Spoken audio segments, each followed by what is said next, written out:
And when you feel like you're nothing, but you wanna be something, yeah. Well, all you really need is hope. I just want you to trust me if you wanna be something. That's right.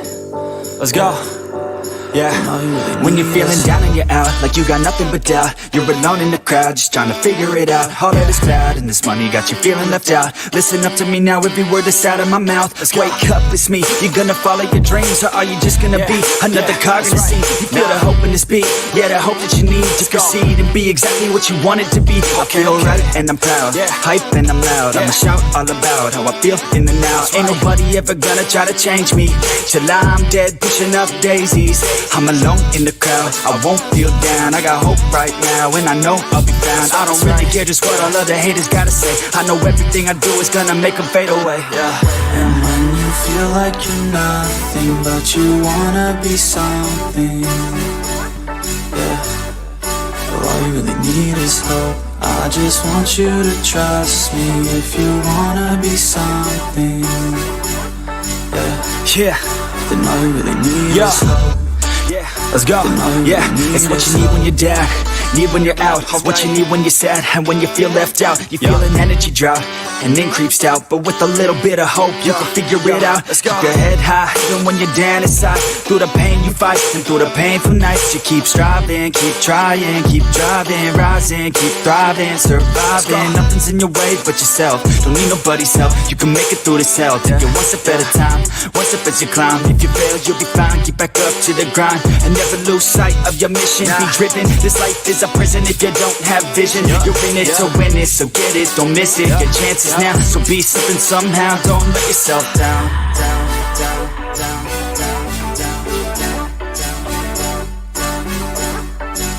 That's right. Sometimes all we really need is hope.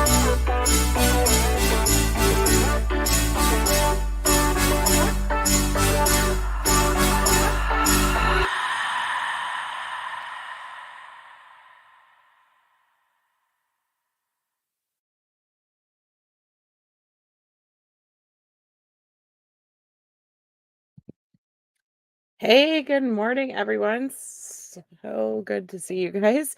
Still waking up. Hi, in the bushes. Hi, Ween Baby. Hi, Kim. Hi, Rexy. Hi, Cascade Dussel. Just Linda. Good morning. Good morning. Good morning. For everybody, a couple seconds here to get in. I know that I did not preset this live. I kind of woke up, was watching Michelle After Dark for a little bit, and then decided to go ahead and pop on. We're going to do today a little bit different than we have been in the past. We're going to do a couple hours in the morning and then come back a little bit in the afternoon because I do have some things going on today that I need to take care of. Also, my kiddos are sick. I took them to the doctor after our stream yesterday morning about the bridge, and unfortunately Junior does have a double ear infection, and we have flu B. Flu B is what's going on now. So we had flu A couple weeks ago, and now we have flu B. So we're just going through the flu alphabet. Good morning, chicken lady. Cleaning. Oh, that's exciting. Hi, BC. Good morning. Good morning. Hi, Rexy. And so we have a lot of interviews to go through still. We are to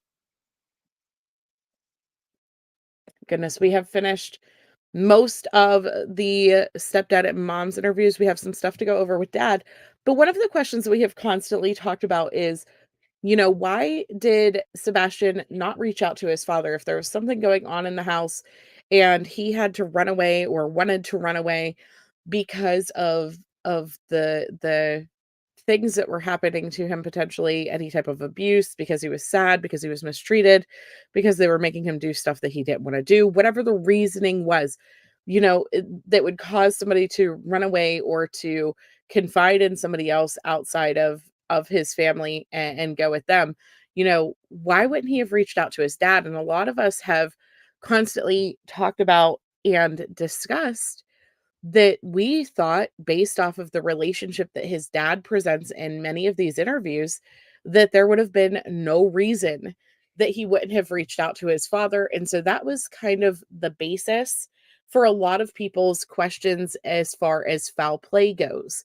A lot of people are saying that the fact that he did not reach out to his dad, that is why they think that foul play occurred and that it was not a situation where Sebastian just ran away. I still think Sebastian could have been lured or ran away. And now I think some of the documents that were released into the Facebook groups, all of them, yesterday or I think it was yesterday, was it the day before yesterday? There's documents released into the Facebook groups by anonymous posters. I'm going to pull these up for you guys so that you can see what I'm talking about here. These documents were released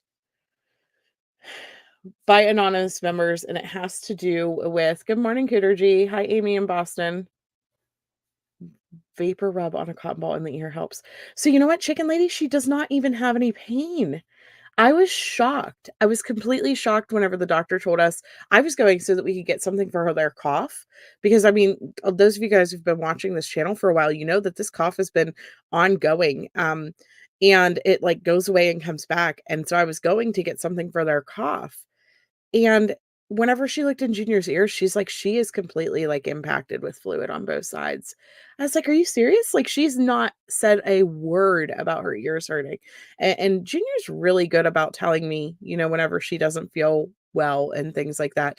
But I guess the doctor said that because her ears have so much fluid, that would be why she probably doesn't feel pain with it, which I'm glad that she's not in pain. It just shocked me that she had an ear infection.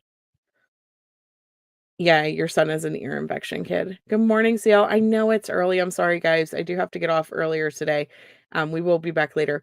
But anyway, so somebody posted these documents. They did a FOIA request about Seth and Katie's divorce. To see through the FOIA, they thought that they were going to see the alleged abuse from Katie basically to Seth, and that's not what came up. I don't know. These are like blurry. Let me see if I can make them not blurry. Hold on. I did see Nick. Yeah. No scent trail was picked up. It's like he's just vanished into thin air. Right. Unless he was unhappy with all of them fighting. Right. So anyways, let's take a look at these documents. Just going to pull it up on my phone and read it to you guys so that you know what it says, because I cannot make it not blurry.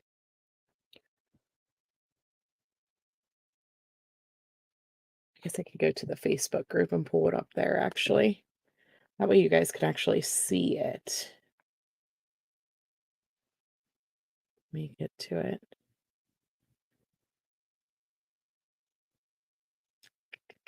Put a 1 in the chat if you've already seen these documents from the Facebook groups.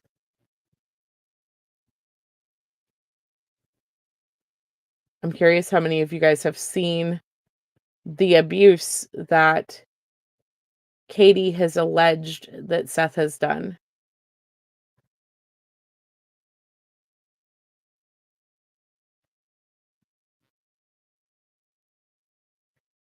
Okay, let's do it this way. Instead of me saving them, we'll just do it this way. Okay, you've seen it. You haven't seen it. Okay? Okay, you guys have seen it.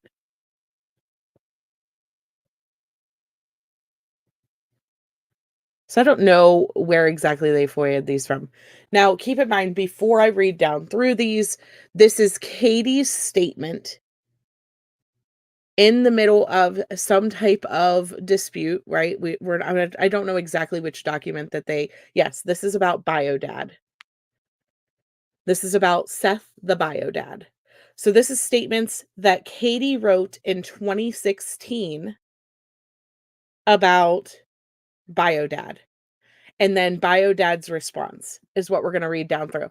And I'm not showing this to say that, I guess I'm showing this to say that maybe this is why, if Sebastian ran away, he did not reach out to Seth. That's the point of this. Maybe this gives us a little bit more insight into Seth also, that maybe things weren't as copacetic in his house either. Have not seen it, have not seen it, have not seen it. Okay. Cooter G, 1 year. That's exciting. That's crazy. I can't believe it's been a year. That means it's been a year since Gannon's trial, you guys. Wow. I can't believe it's been that long. Yeah, Seth does not look good in this paperwork. Now, I will tell you guys up front, this is Katie's allegations towards Seth. So it does not necessarily mean it is the truth. In divorces and things like that, we do see ugly things portrayed and people typically back and forth. And it does not necessarily mean that it is 100% true. So let me preface it by saying that. But it does. It sounds like she has a type. Right. So this court file. This is the court file. Sorry, this is all the bigger I can make it. I was trying to make it bigger. I cannot. So it says, since returning from deployment in December, I have witnessed a multitude of events from Seth. I have seen him hit Sebastian in the head, neck, and back. I've witnessed him, when taking his anger out on Sebastian, grab him with both hands, lift his entire body up, and slam him down, and then proceed to beat him. He has on many cases whipped him with a belt, again with the belt with this kid. Why do these parents all admit to hitting him with a belt, it sounds like, or not? I guess Seth isn't admitting this, but allegedly this belt incident with Sebastian is an ongoing thing between both relationships. And let me clarify, and I did make a community post about this. Anybody who is downplaying the belt, whether it is 1 hit or 100 hits, it does not matter. It is child abuse. It is child abuse. I don't care if he tapped him lightly. I don't care if he like barely nicked him with it. I don't care. It is child abuse. Okay?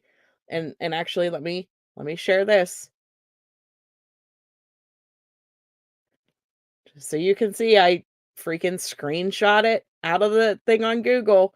Any spanking that leaves a mark on a child or involves hitting your child with an object like a cane, coat hanger, or belt will be considered child abuse. Even lightly spanking your child may be legal. The authorities may still consider it child abuse, especially if there is a bruise or a mark on the child's body. It is child abuse. 1 time or 1,000, it doesn't matter. Child abuse. Okay, sorry. I've been like so frustrated. I've heard at least 5 creators now defending the belt thing as, well, it wasn't so bad. It was just one thing. And it's like, are you kidding me? Yeah. You don't agree with people normalizing it either. It's a form of a weapon. And it's a child. And it's an autistic child, a child with autism. And this isn't about spanking or not spanking. Spanking is not a belt. Spanking is an open palm of your hand. Okay. Anyways. All right. So apparently, so he says, on many cases has whipped him with a belt, not paying attention to where he was hitting because he was so angry. My neighbors informed me that during my duty days that they have seen Sebastian on multiple occasions coming outside the house crying and looking for his dad because he has been gone for long periods of time and didn't know where he was. They told me that they have told my son to go inside and lock the door when this occurred. Seth will, on a regular basis, just walk into the living room and get naked, not caring that Sebastian is in the area and sees this. On several occasions, when Sebastian expressed stress or anxiety about our separation or his daddy's anger, he would respond by telling Sebastian that this is all because mommy doesn't want to love daddy anymore. By the second week of school, teachers have already requested that the principal be present anytime that Seth were due to make or be present anytime that Seth were due to him making them uncomfortable. When we went to school to meet with his teacher before school year had started, we had just finished explaining about Sebastian's diagnosis and about the fluid on his brain. He did something to irritate his father, who then responded by hitting him in the head in front of his teacher. And when I addressed him about it and told him he cannot do that and cannot keep doing that because it's wrong, he told me that it wasn't that hard and is fine, and people need to stop telling him how to raise his son. Yeah, my heart is broken for Sebastian. Where is he? Where is he?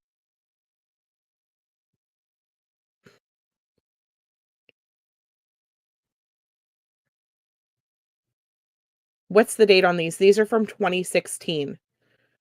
2016, this is all during their divorce and things like that. And so that's why I was saying whenever I first pulled this up, we do not know. This is her statements versus his. We're going to see the she said and the he said on both of these. We do not know how truthful or not truthful this is, right? Because it is their statements.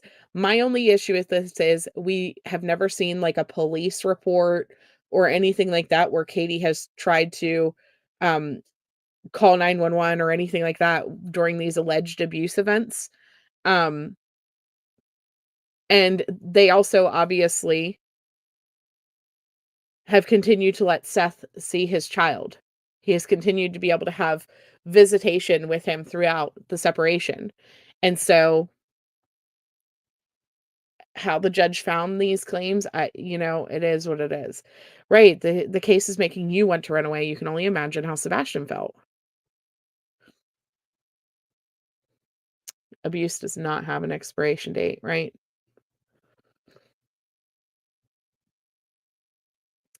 Okay, let me go back into this. So, let's see here. Let me see, where was I? I found out when I took the restraining order to the school that they had contacted CPS, Child Protective Services, 1 week prior. The social worker and myself have seen behaviors from my son, such as waking up screaming and kicking in the middle of the night with terrors, fear of making a mistake for fear that daddy will beat him. He had an accident at school where he wet his pants and was terrified for daddy to find out. He is displaying aggressive behaviors that mirror what his father says and does.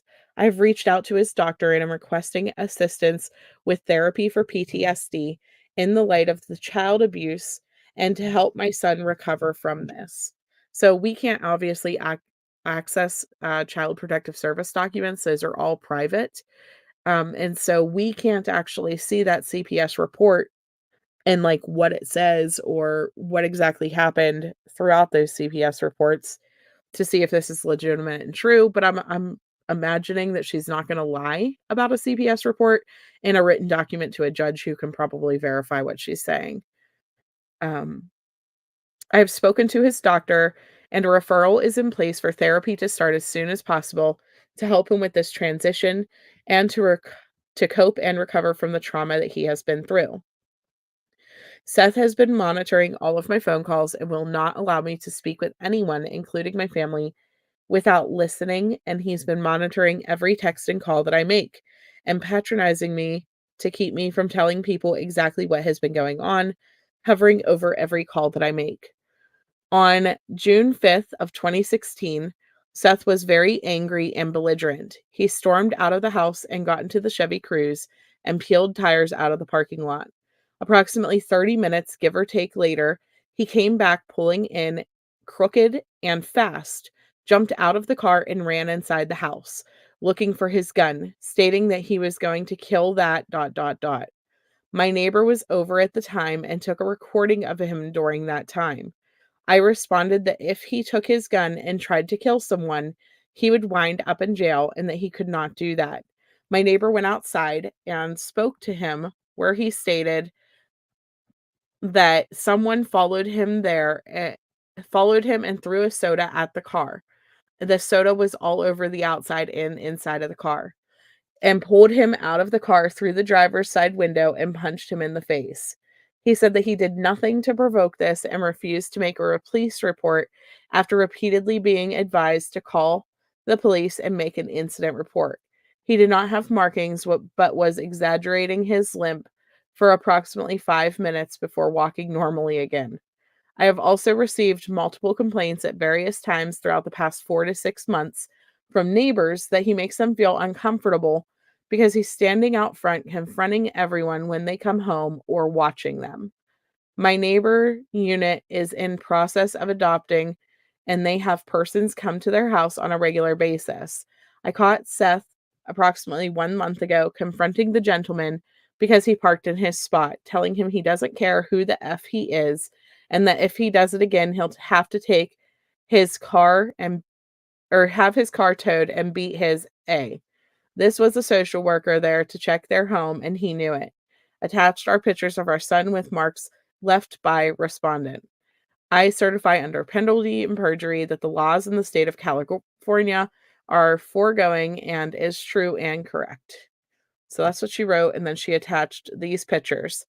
So in this picture, I'm imagining that this dark gray area is the bruising that she's talking about. And so what does this mean? Yeah, it all sounds very toxic. Right. So much violence. And again, these are just Katie's allegations against Seth. I imagine during their divorce proceedings and things like that. And so take this as you will, because it's Katie's word versus Seth. You believe at least 50% is true. Remember, Katie is the one who filed for divorce on Seth. This could be the reason, right? Hi, Sleaze Investigate. Hi, Crazy Mama. Hi, Rhonda.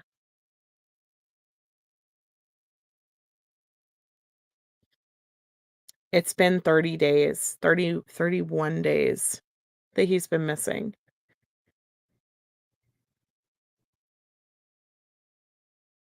Hey, Lip Lock No More. Good morning.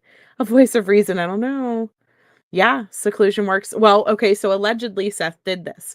Now, whenever I was talking to the individuals in my Discord about this on Voices the other night, because we've had these documents for a couple days now, and we were discussing them, and I was going to bring them up yesterday. And unfortunately, I was unable to because the kiddos were sick and things like that. And so I was not able to bring these to you guys yesterday. But let me read you guys Seth's side of things, and then I'm going to show you and talk to you about what we discussed. We'll revisit this picture. So here is Seth's side of things. So this is Seth's response. It starts out with this paper, the cover sheet, basically.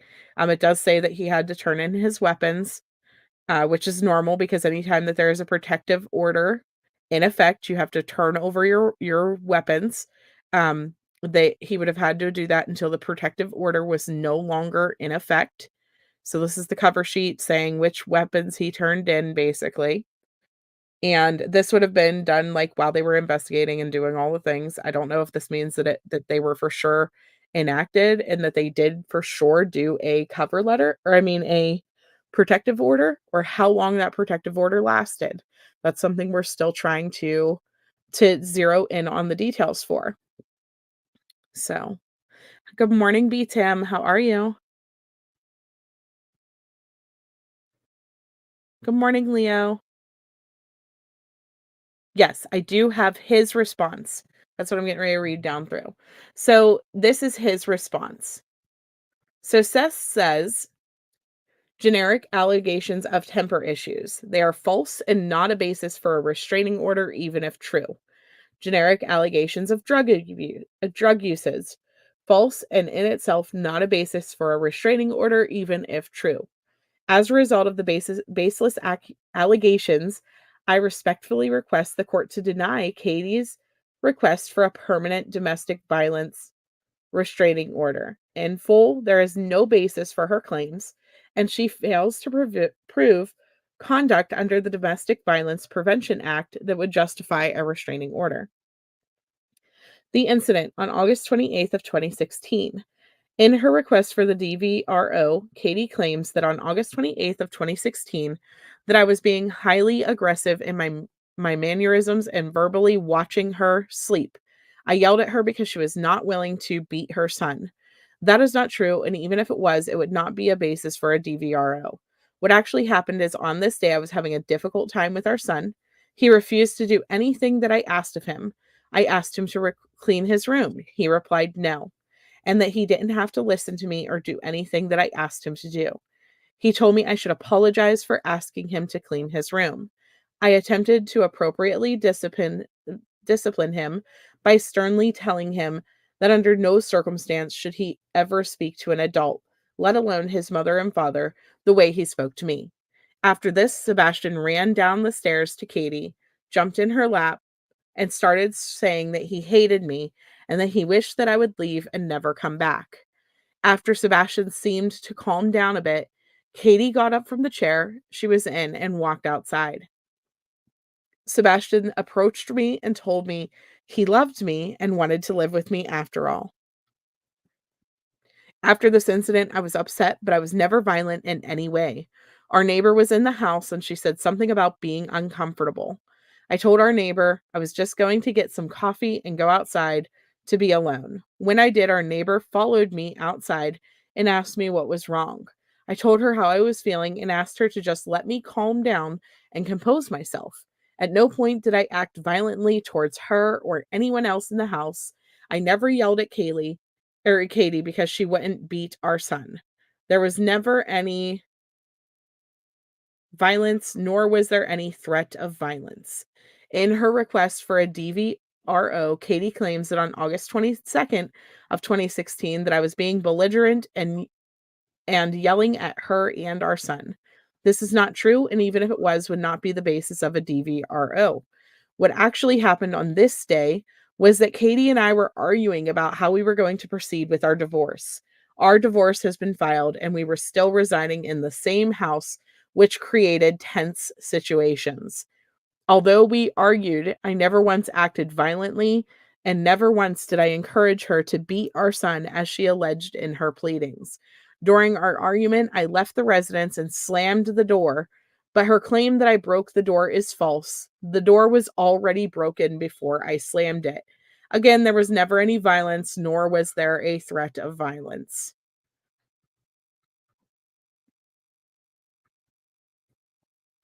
I know, I'm curious if Seth ever had CPS involved after these accusations. Yeah, Sebastian deserves better than what he was given all the way around. I feel like he has been failed by many different means on many different levels. Right, it does. It adds a layer of confusion to an already confused mess. 3 CPS destinations, 1 in California. So against Seth, 1 in California and 2 in Florida? Is that what you're saying, Truth Not Feelings? Yeah, get your coffee, guys. Right, leave and never come back. The permanent DVRO was never approved by the court. Thank you so much, Seal. So the permanent one was never approved by the court, obviously, because he gets custody on the weekends. His responses are less than believable.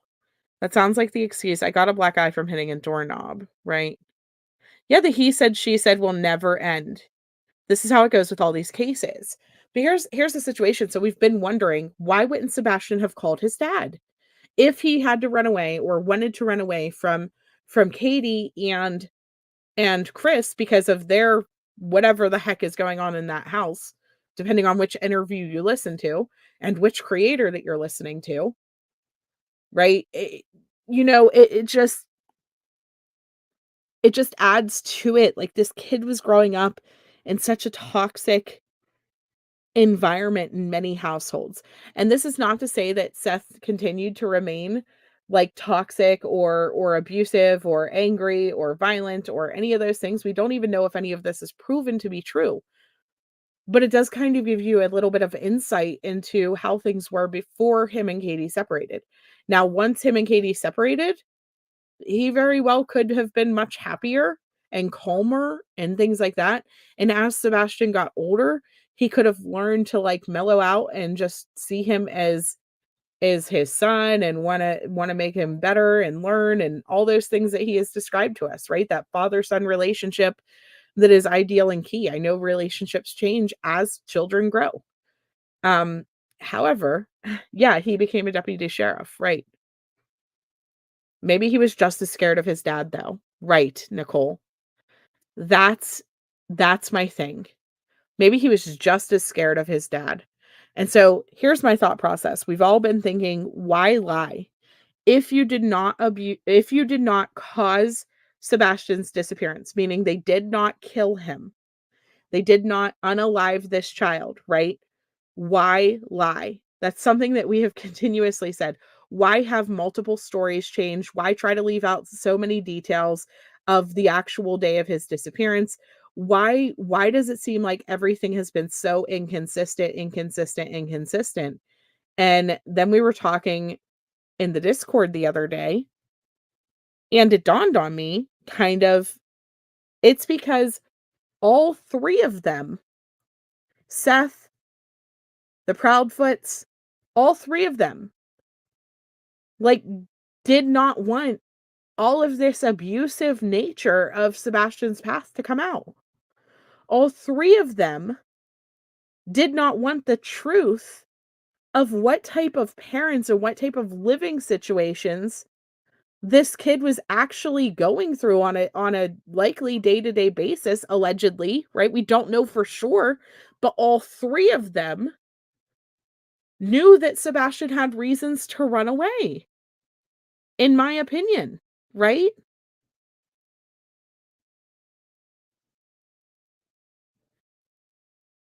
That's my opinion now. That's why the stories have felt so wonky. And that the stories have been weird. And I'm not saying that necessarily Seth lied.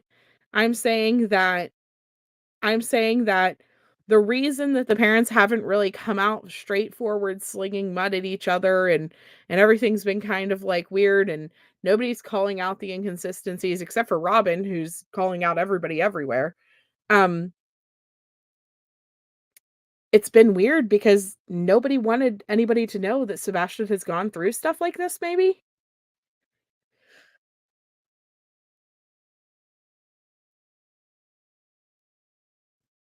I don't know. I really still think Sebastian ran away.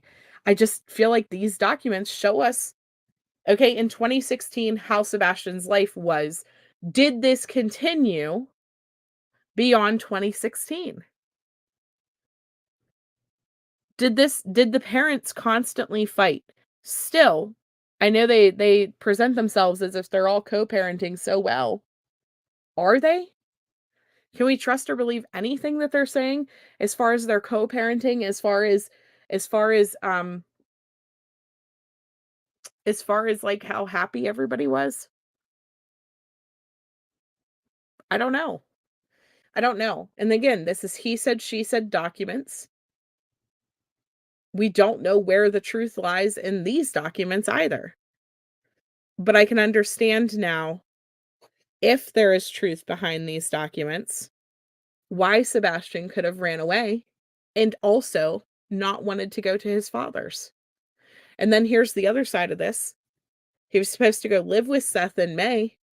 What if what if his motivation to run away had less to do with Chris and Katie and more to do with the fact that he didn't want to go live with Seth in May?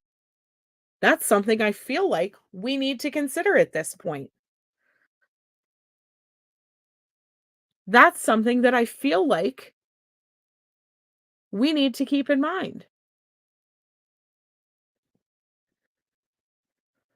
If he ran away, he would have been found by now, though. If he ran away to the woods, yes, he would have been found by now, though. If he ran away with somebody he met online or knew in person, had talked to at a location and had communicated with, Seth tells us in one of these interviews we're going to be watching about him getting Sebastian to give some girl his phone number or get some girl's phone number. Has he done that before? Has he exchanged phone numbers with people before? Has he been texting people? Maybe it didn't happen via the internet. I'm just saying we have to keep an open mind as to where he could be. If he did run away, it was somebody he met online and he was lured out. Yeah, that's where I'm thinking. They keep talking about his house key being in his drawer, but she said on Nancy Grace, they had a number coded panel. Right, truth, not feelings. And I don't understand why that has been such a weird freaking situation to begin with. Because they're trying to make it sound like he couldn't have locked the door on his way out, but then we find out that it locks on its own and it's a coded number panel. It drives me insane. Like, why keep that detail for 2 weeks almost and make it so shady? Don't get me wrong, I think that Seth really, truly, honestly cares about him, right? Think of Alicia Navarro. She got lured away and it took years to find her.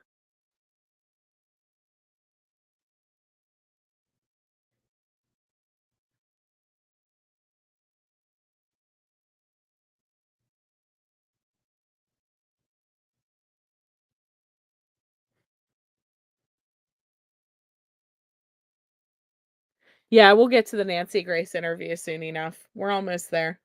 Probably this afternoon, honestly, because we do have a couple other ones. Right, push lock a door that makes a sound. Either buttons are pushed. To unlock, the button is pushed. No one has asked KP if she has heard either one. I don't think she would have heard a door beep though. I'm just putting this out there as kind of perspective on the other side of the situation, right? We've all looked at Chris and said how shady and how and he is. This does not take away his shadiness or his red flags that I have with him. But this does now make me side-eye dad. And that sucks because I've always and I'm not saying that he doesn't love his child. I'm not saying that he's not honestly upset and honestly searching for Sebastian because I do think he is out there and I do think he cares and I do think he is searching for him. But this details even how he explains it, it really makes me wonder. That's all I'm saying. In her request for the DVRO, Katie claims that on August 11th of 2016, I was angry at our son and that our son told her that I hit him. The truth is that I never put a hand on our son. Our son suffers from a rare condition called 6q27, chromosomal deletion syndrome. Among the symptoms he suffers from, there are incidents of acting out where he hits and bites himself out of frustration. He's been known to throw himself on the ground during these incidents. This is a very common thing for him, and others have witnessed him doing it. I filed here within declarations from some of these witnesses. I wish we had the witness declarations. I don't have those at this moment. I don't know if that's something, Seal, that you can grab, but we don't currently have the witness statements from either side.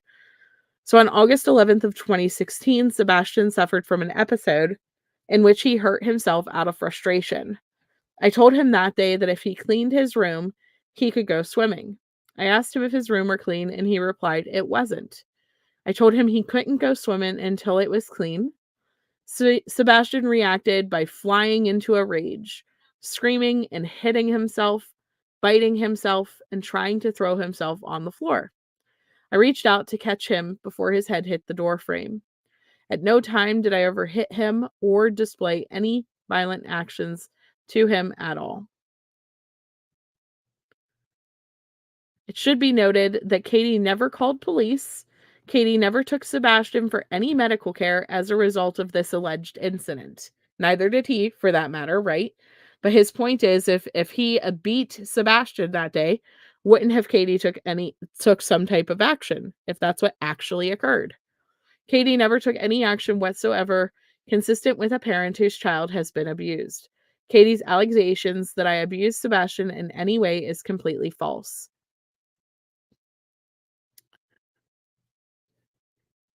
It was either August or October. I feel like I heard October also, but it was just this past year that that he was diagnosed with autism. Oh, okay, you're waiting on the snail mail. Thank you so much, Snail. It is. It is. Like, it's all confusion. So they knew of his syndrome at 16, but then so the syndrome was diagnosed at a young age, whenever they were trying to figure things out. You've only told a few people that you questioned the father, right? And I mean, and that's not something like, listen, I'm not out here trying to make us be suspicious of Seth. That's not the point. But the point is that we're in a situation now where we have seen just Chris in a negative light. And the question has always been, if his dad and him had such a wonderful, peachy keen relationship, and if they were so happy, why, if he was having issues at home with Chris and Katie, didn't he call his dad? Or didn't he go to his dad's? And that's been an ongoing theme as to why he has to be dead. He has to be dead because he would have reached out to his father. That's what everybody's been saying. He would have reached out to his father if he was gonna run away. He has to be dead. But now we're seeing maybe him and his father's relationship wasn't that copacetic either.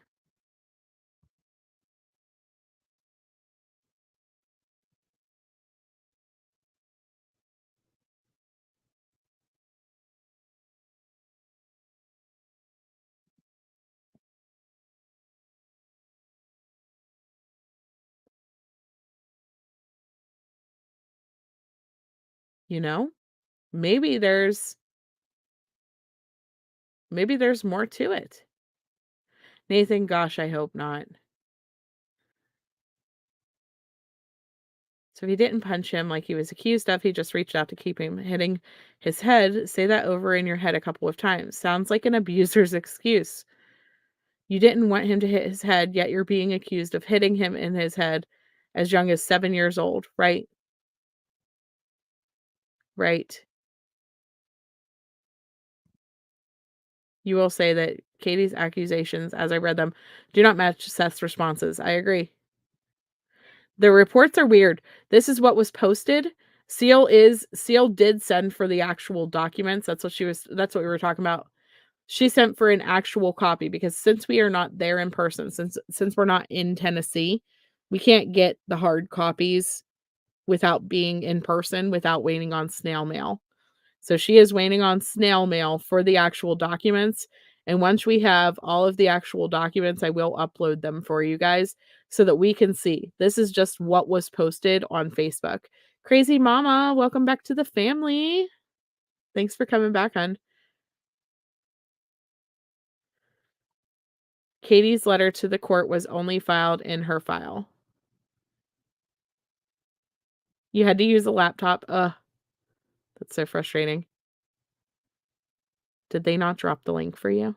Or does it not work even with like the iPhone link or whatever? Sleuth family. You'll go down today. Truth Not Feelings. If you do that, if you get the documents. Oh, this is from California. Sorry. That's right. This is from California, not Tennessee. My bad. That's what I meant. We had to send for them from California. So once we get them back, we will upload all of them. Or if anybody's in California and wants to go pick them up and send them over, I will gladly post all of them.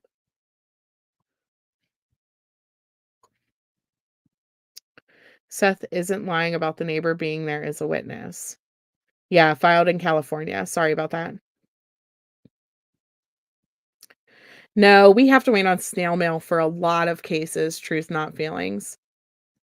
It sucks because there are several cases that we've had to, and you have to pay for the documents and stuff like that, and, they charge you per sheet, and then they charge you for the shipping and stuff like that so that you can get a snail mail, and it's like, it's such the old way to do it because everything can be sent secured through an email just as easy, and I don't know why some states have not upgraded their systems, just to be completely lame. Sleuth mom singing sleuth family, hey. Sorry, I didn't even pull up the funny face. Welcome.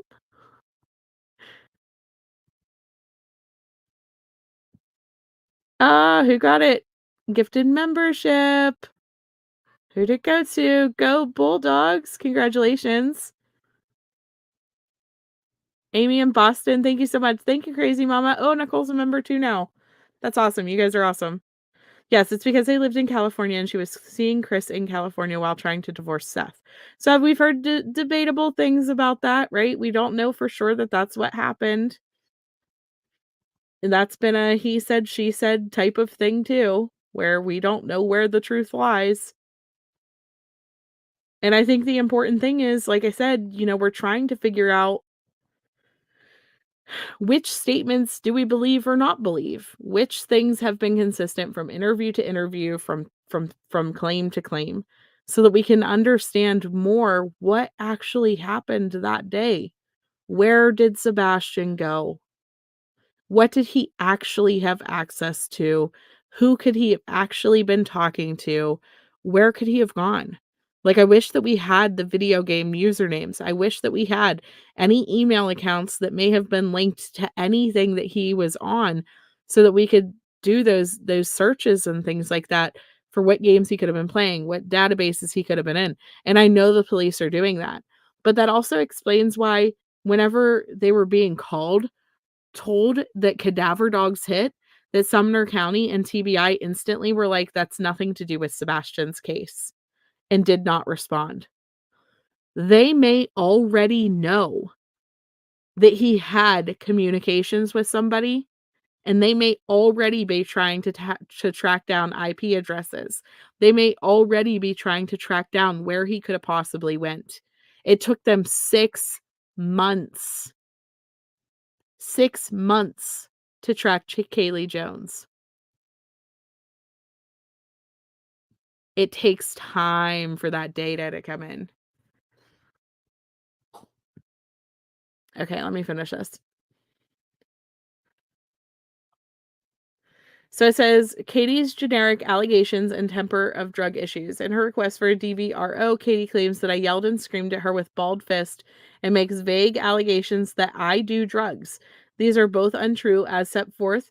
We do argue because we are going through a divorce and live in the same house. Of course, things are stressful. However, I never ball my fist at her and I never act violently towards her. The only drugs I ever consume are my medications as prescribed by my doctor. I am currently suffering from 9 herniated discs in my back, a torn meniscus in my left knee, 3 tears in my right shoulder. I attend physical therapy as a result of these injuries. It saddens me that Katie uses my injuries and resulting prescriptions for medication as ammunition as a vague accusation that I do drugs. Furthermore, I find it ridiculous that Katie alleges that she is in fear of me. Even if I was acting violently, which I was not, I would not be able to physically harm her due to my injuries. While I am great physical pain, Katie, by contrast, is not only physically healthy, but as she is in the Navy, it is part of her shipboard security force. She has received training in physical combat techniques. She has no fear of me. Katie's child custody order request. I find it disheartening that Katie alleges Sebastian has anything to fear from me. I've always been Sebastian's primary caregiver. As Katie is in the Navy and is stationed on board a ship, she works and is often deployed while I act as a stay-at-home dad. I care for Sebastian's day-to-day needs, and this is a continuous task, given his special needs due to his conditions. I love it and I embrace it. And even though troubling at times, Sebastian and I have built a special bond. Due to the fact that I am always home with him, taking care of him, he has no reason to fear me.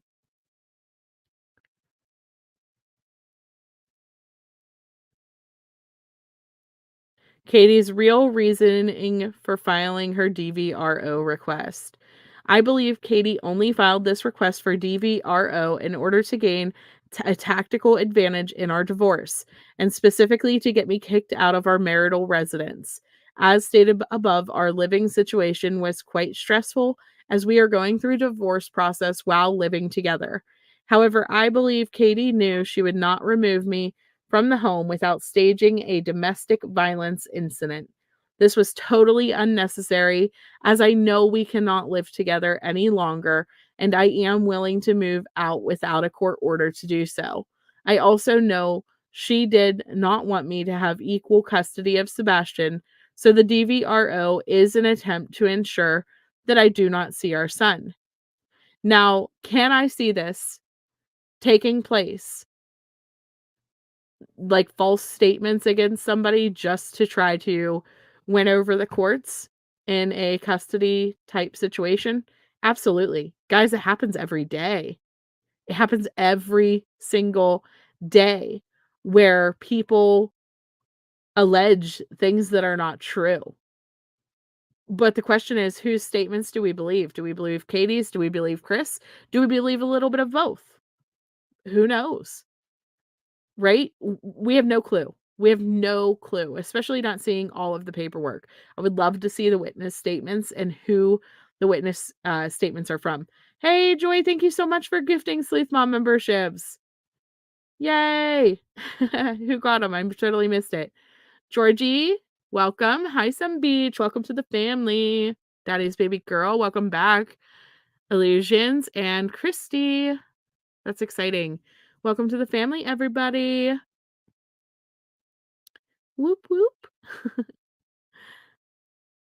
Where is... I gotta, like, move this somewhere where I can find it faster. That's so awesome. You'll take that as a no. To which part? Which part? With the accusations she made against Seth, what mother would you be like if you can... What mother would be like, you can have full custody now? It's just bizarre. That's true. If what happened to him is true, if what she said originally in the allegations is true, why would she ever just agree to just send him there to live? That's a really good point, Go Bulldogs. How do you just send him there to live after you're alleging that he, like, pulled him out of a car and beat him and all those other things? I don't know.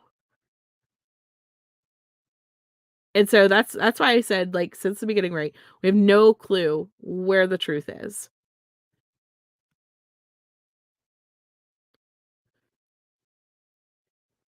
What's being held back? What did I miss? Tinfoil hat. Yes, it is, because they lived in California. She was seeing Chris in California while trying to divorce Seth. Interesting.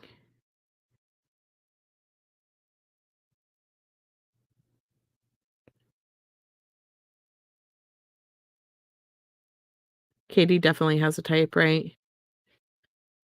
You can't get that thud mentioned out of my mind. I'm really starting to believe that he may have harmed himself after a big fight. I don't know. As a jaded trauma counselor, I see and smell parental alienation and a very manipulative mother for whatever it's worth. Right.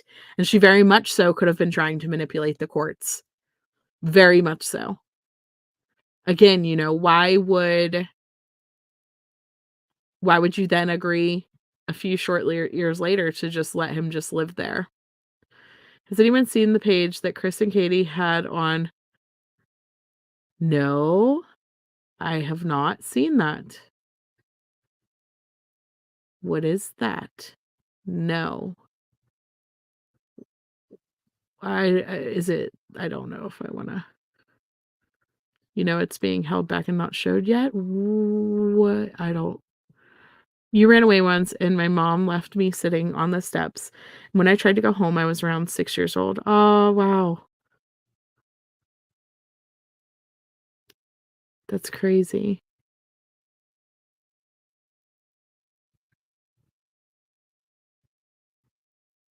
Poor Sebastian never had a chance. He never trusted any of the parents. The bio mother and father let that stepdad hit their child with a belt. At least once. At least once, and one time is abuse. I don't care if it was one time or 1,000 times. It's abuse.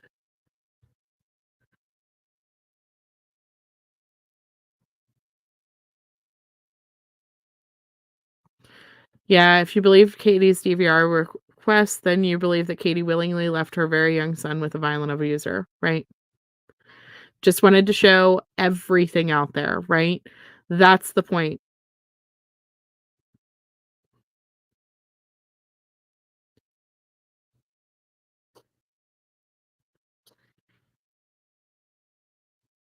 You do not believe Seth here. You have a broken back and more, but let me tell you, when my nephew wants to play, I'm bouncing him, picking him up, swinging him.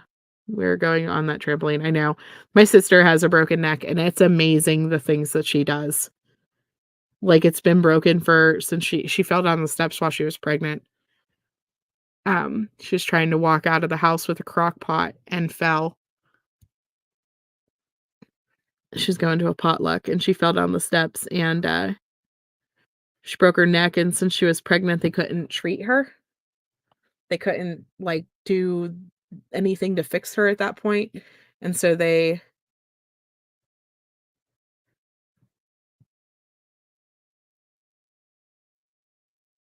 dealing with it now that she's had her baby, though, but it's just, like, crazy. It's crazy the things that she does with a broken neck, I guess, because I thought, like, I don't know, that's one of those things, like, growing up, you think of a broken neck and you think, like, you're not gonna be alive or something, you know what I mean? And she's just been walking around with a broken neck like it's nothing, like it's nobody business. Um, so anyway, so she says he says that it's to gain tactical advantage in their divorce, specifically to kick you out of the marital house. As stated above, our little living situation was quite stressful as we were going through the divorce process while living together. However, I believe Katie knew she could not remove me from the home without staging a domestic violence incident. This was totally unnecessary. I know that we cannot live together, and I'm more than willing to move out without a court order. Just realized I already read this. I also know what she did was to not want me to have equal custody seeing Sebastian. The DVRO is an attempt to ensure that I do not see our son. Attorney fees. Katie requests the court order me to pay her attorney's fees, but this is simply not possible. There is a vast discrepancy in the income in this case. I've not worked in some time as I have been a stay-at-home dad. Katie is an E5 in the Navy and earns substantial base pay and allowances as reflected in her leave and earnings statement. She earns significantly more than I do, as reflected in our income and expense declarations. For that reason, and for the reason that Katie's request for a DVRO is baseless and meritless and unnecessary, I request the court deny her request for attorney fees and instead order her to pay my attorney fees and costs associated with my having to defend myself against her completely false accusations. Katie and Sebastian have no reason to fear me. I have never harmed, harassed, or threatened them.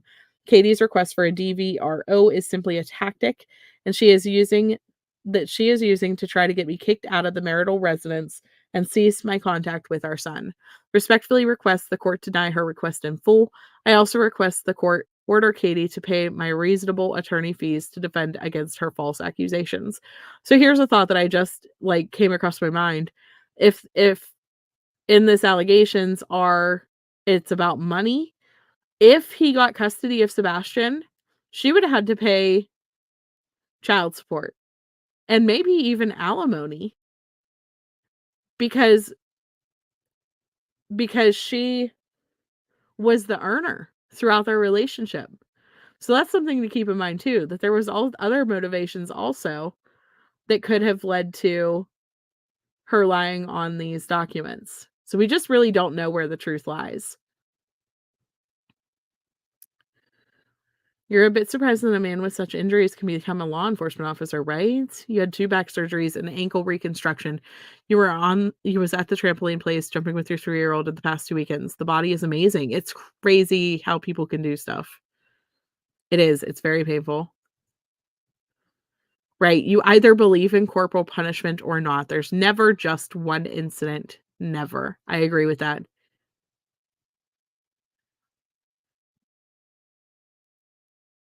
Ouch, my husband broke his ankle last week and he's going to be non-weight bearing for 6 weeks.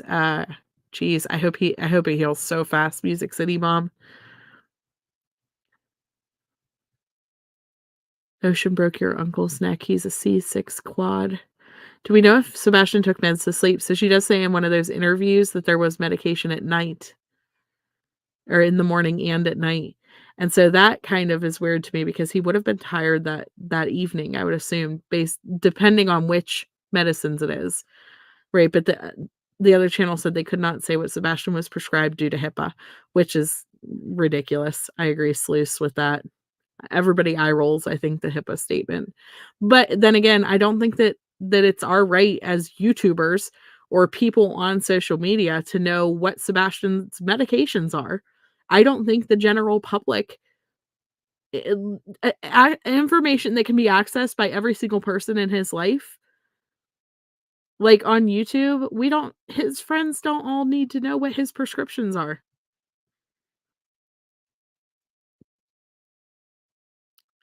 Yeah, and child support would have been more costly due to Sebastian's medical needs when he was younger.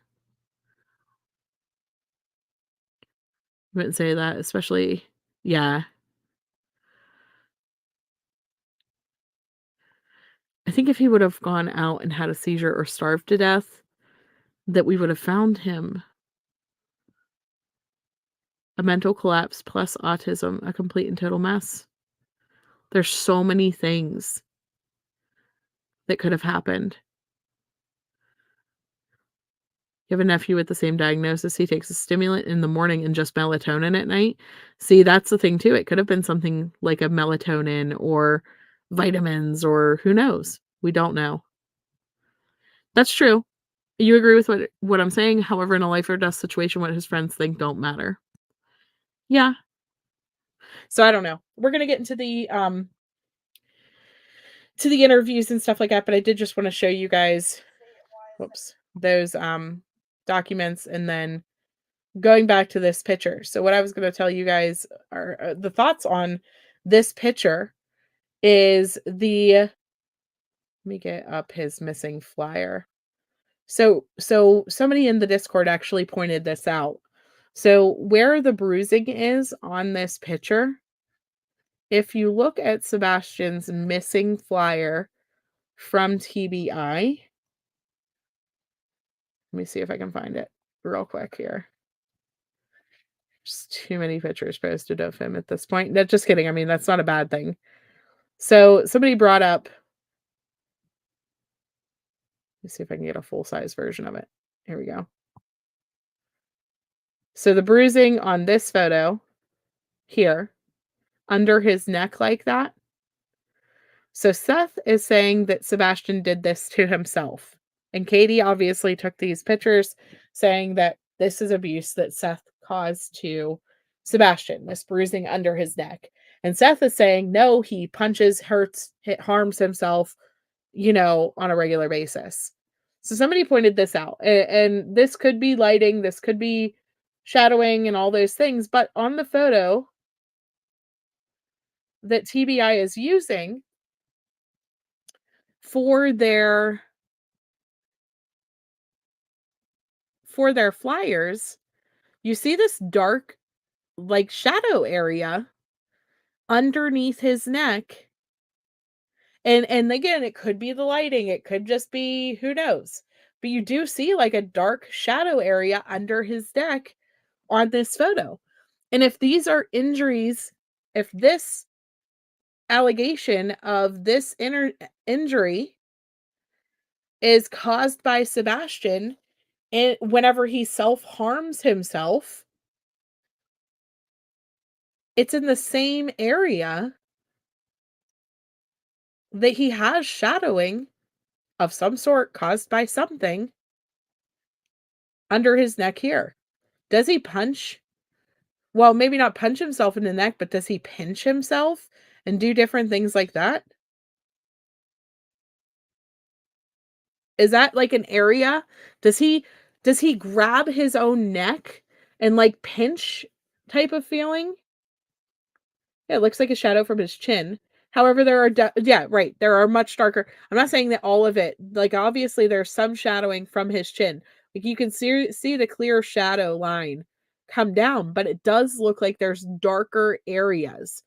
And so this is from a flyer also. This is a photo put onto a flyer and, re that I'm sure has some effects to it. I'm not saying like that this whole area is necessarily like a bruise, but it is kind of ironic to me that it's in the same type of area of the bruising that Seth is saying that he did to himself. Yeah, it'd be a pretty standard response to frustration if he was a self-harmer. Looks like a strangulation bruise. Yeah, well, I don't know.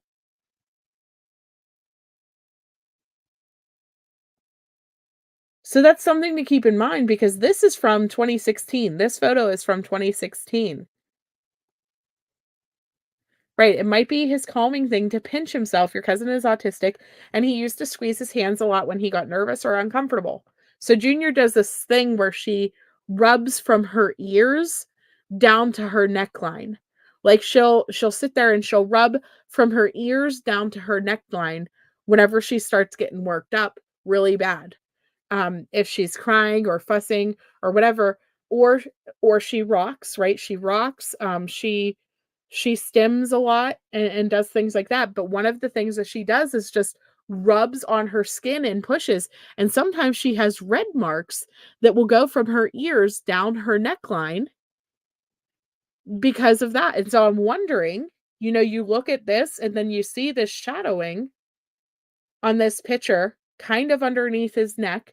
And I'm not saying again, like I'm not, but could this be a situation where, like, picture yourself rubbing your chin, taking your hand and rubbing your chin and like down underneath your neckline whenever you're stressed out? So could the bruising that she's alleging be something that he could have self-caused and Seth's not lying in these documents? Right, he wasn't that bad, it's a spectrum, he wasn't diagnosed until August of 2023, and I agree with that statement. However, his chromosome disorder still does, include a lot of autistic behaviors, and so there is a lot of room for wiggle for why he wasn't diagnosed with autism themselves until later. Like Junior herself, she does not have autism, my Junior. She does not have autism. She has sensory processing disorder that still includes, a lot of these sensory type behaviors that kids with autism will typically have. And so his chromosome deletion. Yeah, true. It also gives an excuse for abuse. You have to look at around it all around the board. If they are bad people, they will use self-harm to their advantage. That's very true. Truth, not feelings. I just want to put everything out there and leave it in a room for you guys to consider. I'm not going to tell you what to think or what not to think. I just thought it was interesting because somebody in the Discord pointed that out whenever what was happening was we were watching the Nancy Grace interview. Um, and we were also talking about the documents while we're kind of listening and watching that, and they were like, holy crap, that same area is dark on the TBI flyer. The same area that he has this like bruising in is dark on the TBI flyer. And I was like, what? But they're right, it's dark there too. And so is that a bruise? Is that dirt? Is that a shadow? I have no freaking idea, but it's something to consider. Yes. He did have the chromosome disorder, and those symptoms are behavior problems that can mimic autism, so I can't imagine emotions and feelings he had, right?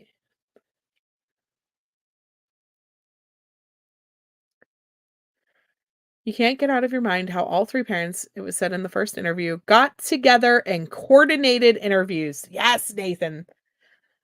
That coordination and collaboration seems like self-preservation motive.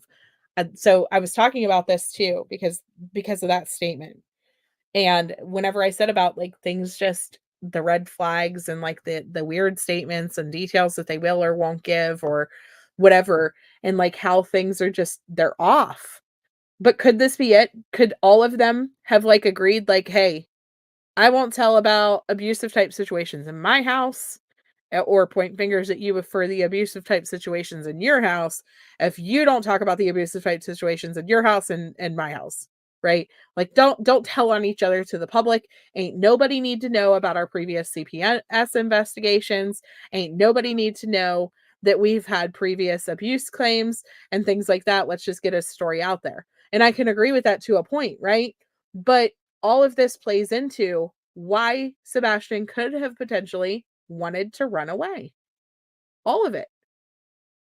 And here we are, left. He's still missing since February 25th. It's now March 27th. Officially reported missing on the 26th. I know, B-Tim, I've been screaming from the rooftops, like, "Please stop going on YouTube. Please stop doing interviews."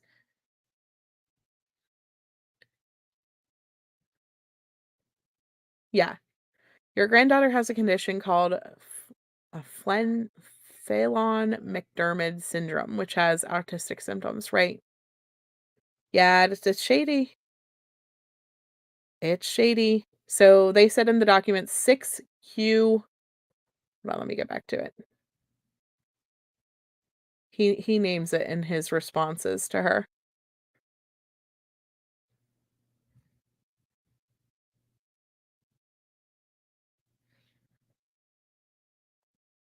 6Q27 chromosomal deletion syndrome. 6Q27 chromosomal deletion syndrome. Let me pull this up.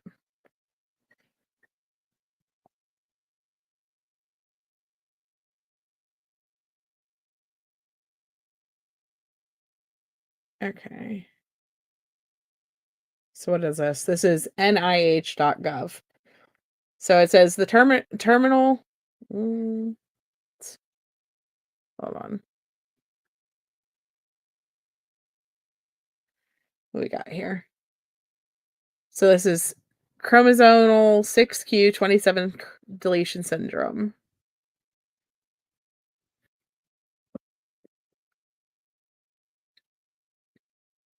So facial asymmetry.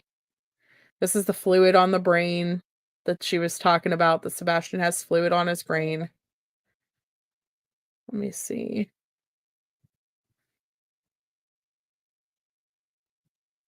So it says the terminal. I don't think he was terminal, though. Let me see if I can find something else. This doesn't look.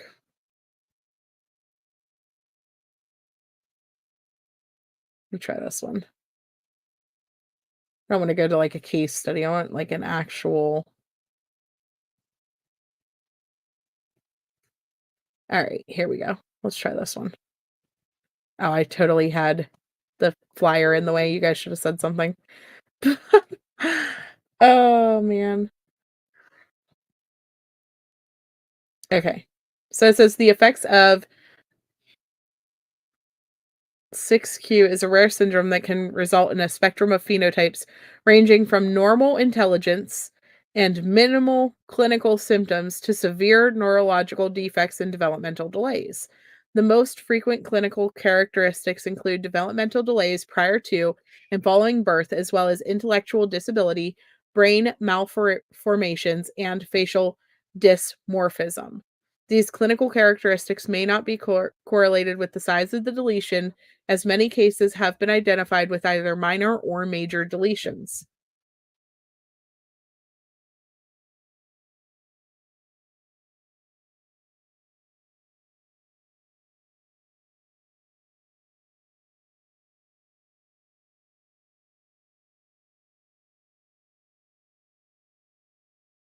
So again, even this chromosomal deletion is a spectrum, right? It's gonna vary from person to person on this spectrum.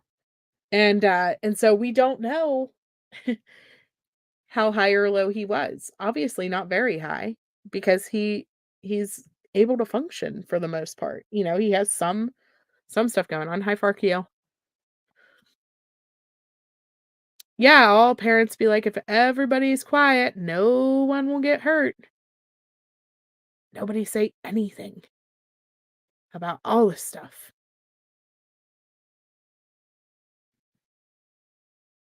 This curriculum change that usually happens around 6th grade. That is very common time to identify high IQ autism students. Very, very interesting. Thank you for pointing that out. Good morning, Mama Bear. So, high IQ can mitigate typical presentation of autism, not often recognized until education reaches a level of increased abstraction, right? You should proofread things. Me too. Right, he doesn't have the facial dysmorphism. Yeah, he's high functioning. Exactly. The reality is you cannot beat the autism out of someone. Corporal punishment, whether you agree with it or not, does not work with the situation. Mine too, rapper. Hi, Ashley Oaks. Where could he possibly be after a month? Listen, there are so many kids, guys, who go missing. This child is missing in Tennessee right now. He has been missing in Tennessee since February 5th. Did his parents kill him just because he's been gone longer than a month? He's 13. 13.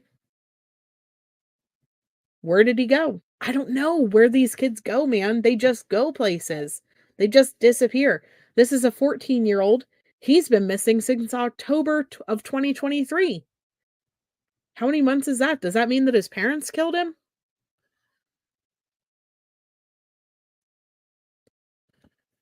Right?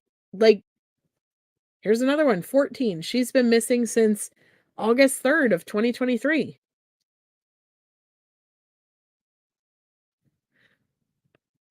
Kids don't just go missing. I get that. People don't just disappear. But these teenagers, there could be somebody that he was communicating with that has him somewhere.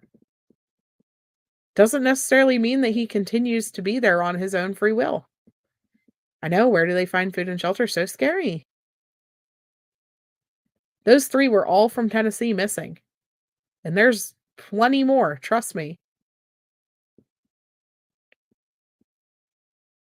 At this point, they would not find his scent unless it was cadaver dogs. You're not going to find his scent anywhere.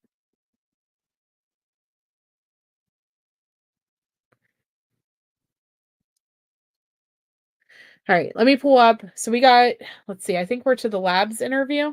Is that where we are? Let me get that pulled up and get a drink real quick. You guys take a breath. We're at the 1 hour mark. Get a drink, do your things, and let me get this up.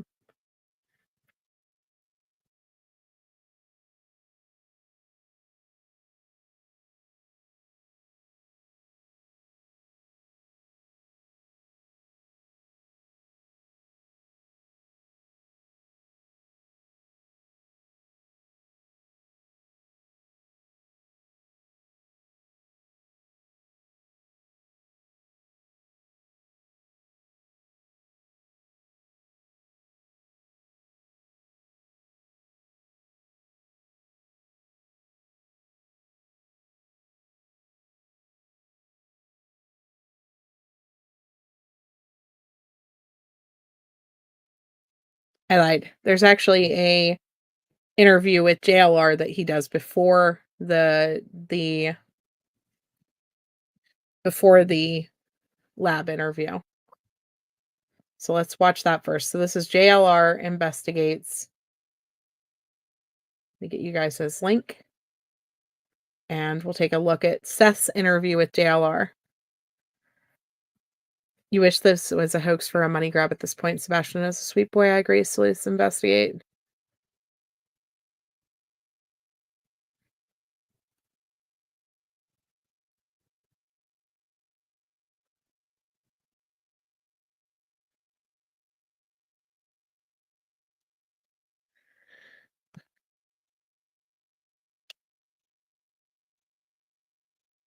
I have thought that since beginning Truth Not Feelings, that they're making him sound more disabled than he is. So this is the interview with Seth. Let's take a look at this. Riches investigate. Again, closed captions are available for anybody who needs it. They are available, so you can turn those on.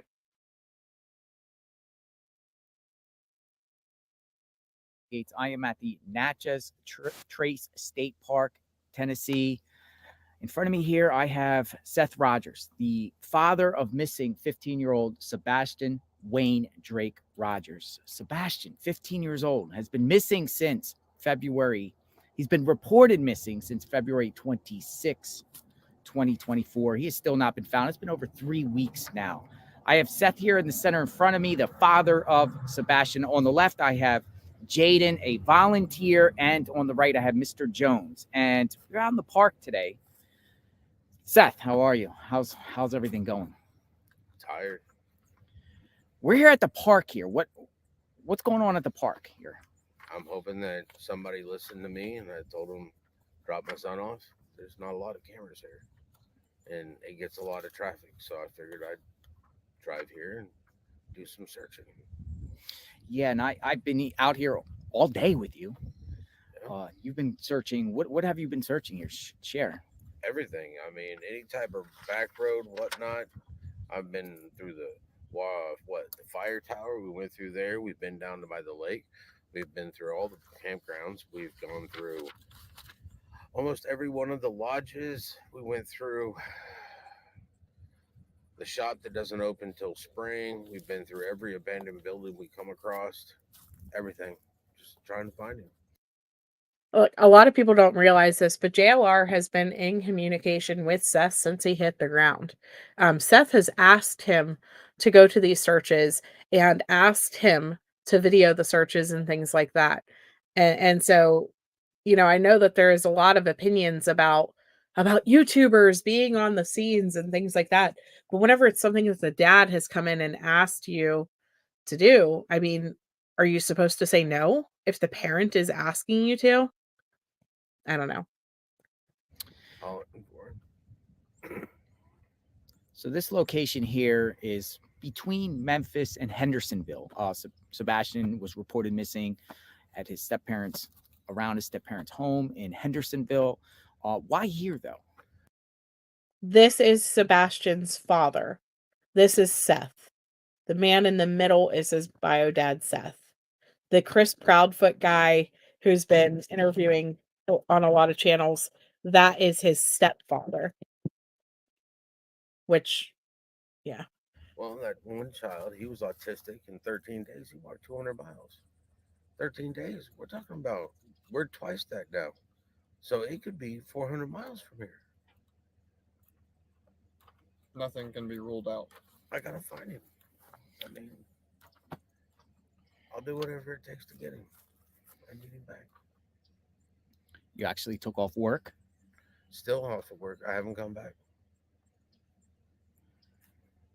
Do you plan to be back out here? Do you plan to do more I'm searches? coming back tomorrow. I'm coming back Saturday. Till I've been through this whole park.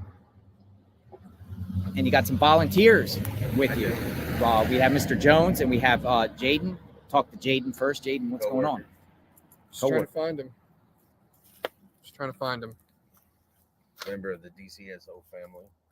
Thank you, brother. Mr. Jones, you guys work together? Yes, sir. What brings you out here? I've been friends with him. We went through the academy together, and I've always told him that if he ever needed anything, he can call me. And when this first started, when it first kicked off, he called me, and ever since this been going on, I've got his support. I got his back. Whatever he needs, man. Whether it be a meal, whether it be me to go out and hand out flyers with him, I got him.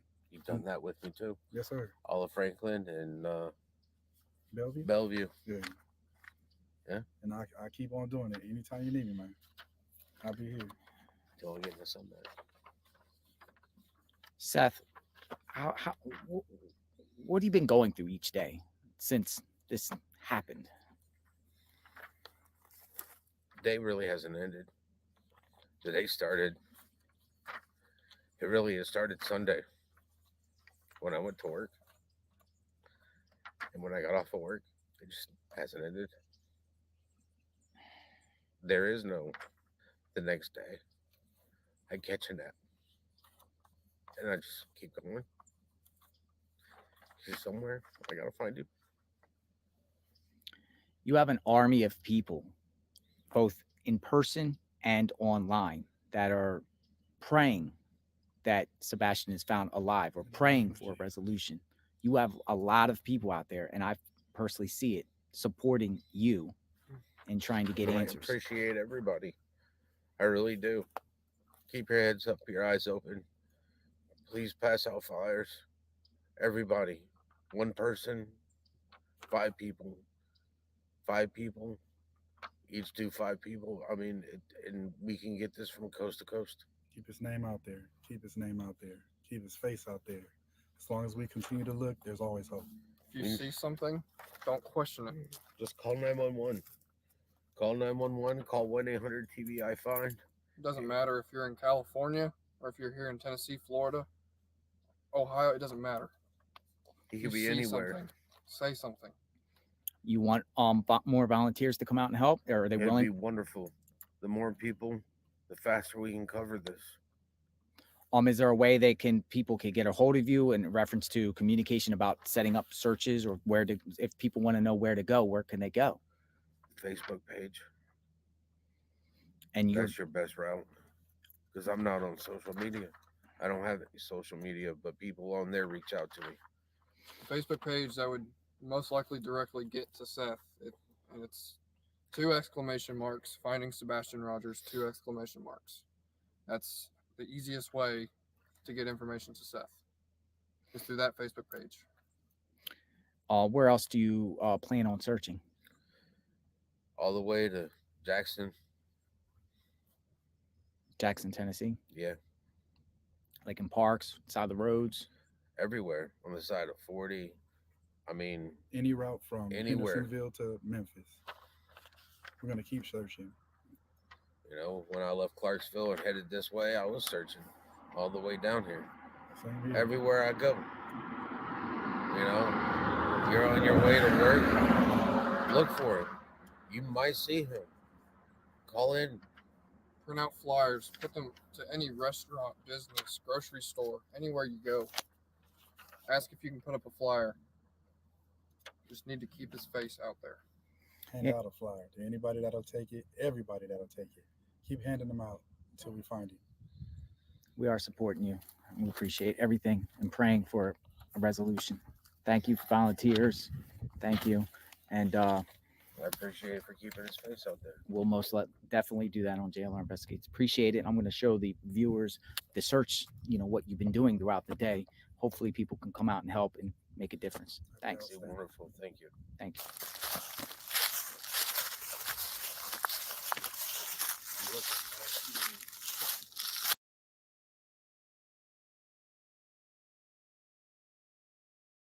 So that pretty much sums up where the interview portion is. They do talk on and off, like, while they're searching and stuff like that. But if you want to watch that video, here it is again. I think.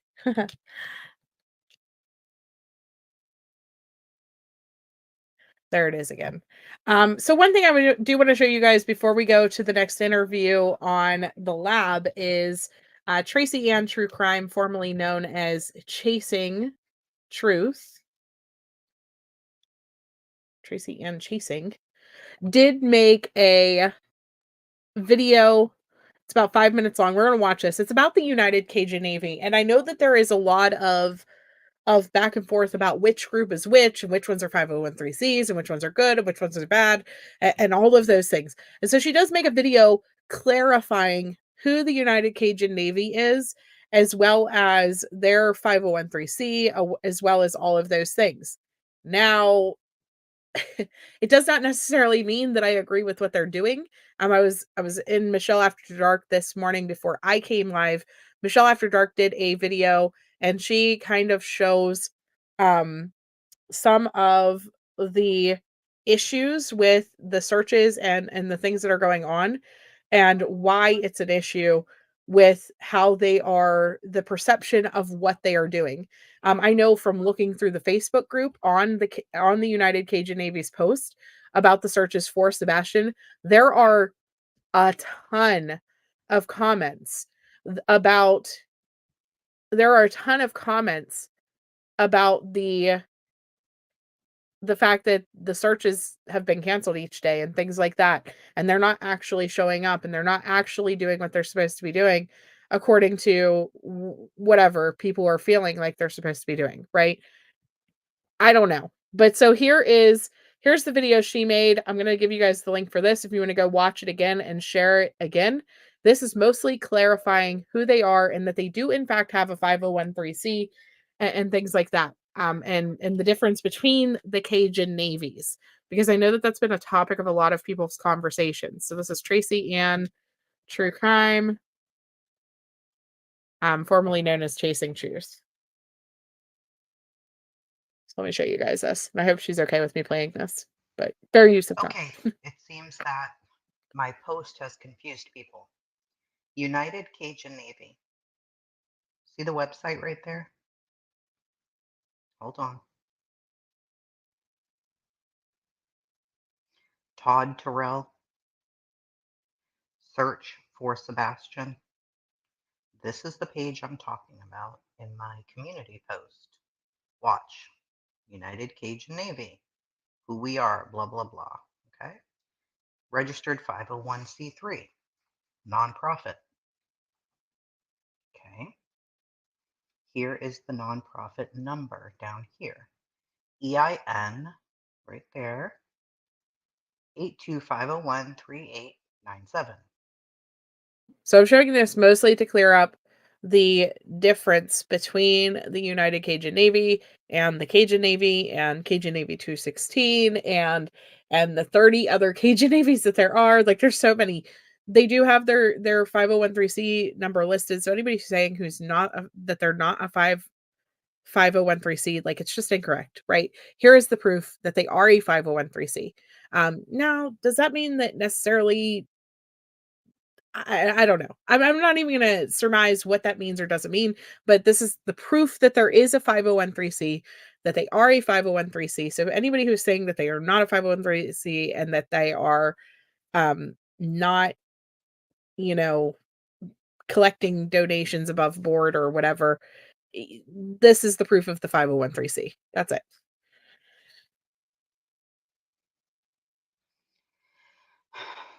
Okay.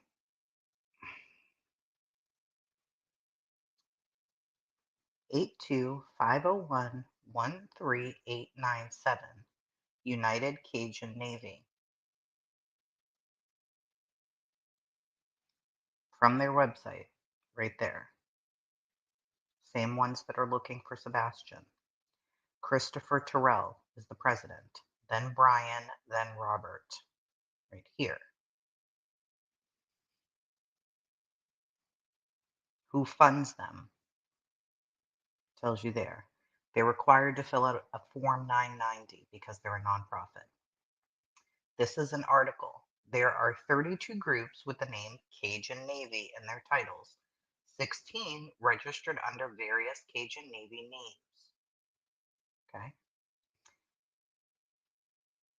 The Better Business Bureau is out with a warning for people thinking about donating to more than 30 groups that have the words Cajan Navy in their names. The United Cajan Navy takes pride in being the first on the scene in times of floods, blah, blah, blah. Now, let's see here. Cody Monk. Now, these ones here, right here where it says they are a nonprofit, as is Cajan Navy Relief. They were activated during 2016. Cajan Navy Relief sent members.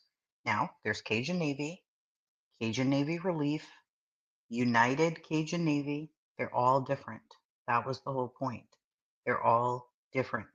And people were saying that a different one, not this one with this EIN number, were the ones who weren't any good and weren't searching. Now, I know Chris Terrell has some issues, I understand, but we were simply talking about which company or which organization was out there searching for both Riley and Sebastian. It's this one. And this is just their ratings and stuff like that. So this one here,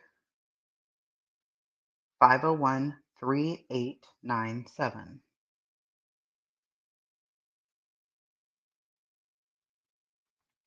501-3897. It's now United Cajan Navy. I don't know how much more clear I can be, but people were saying on my thing here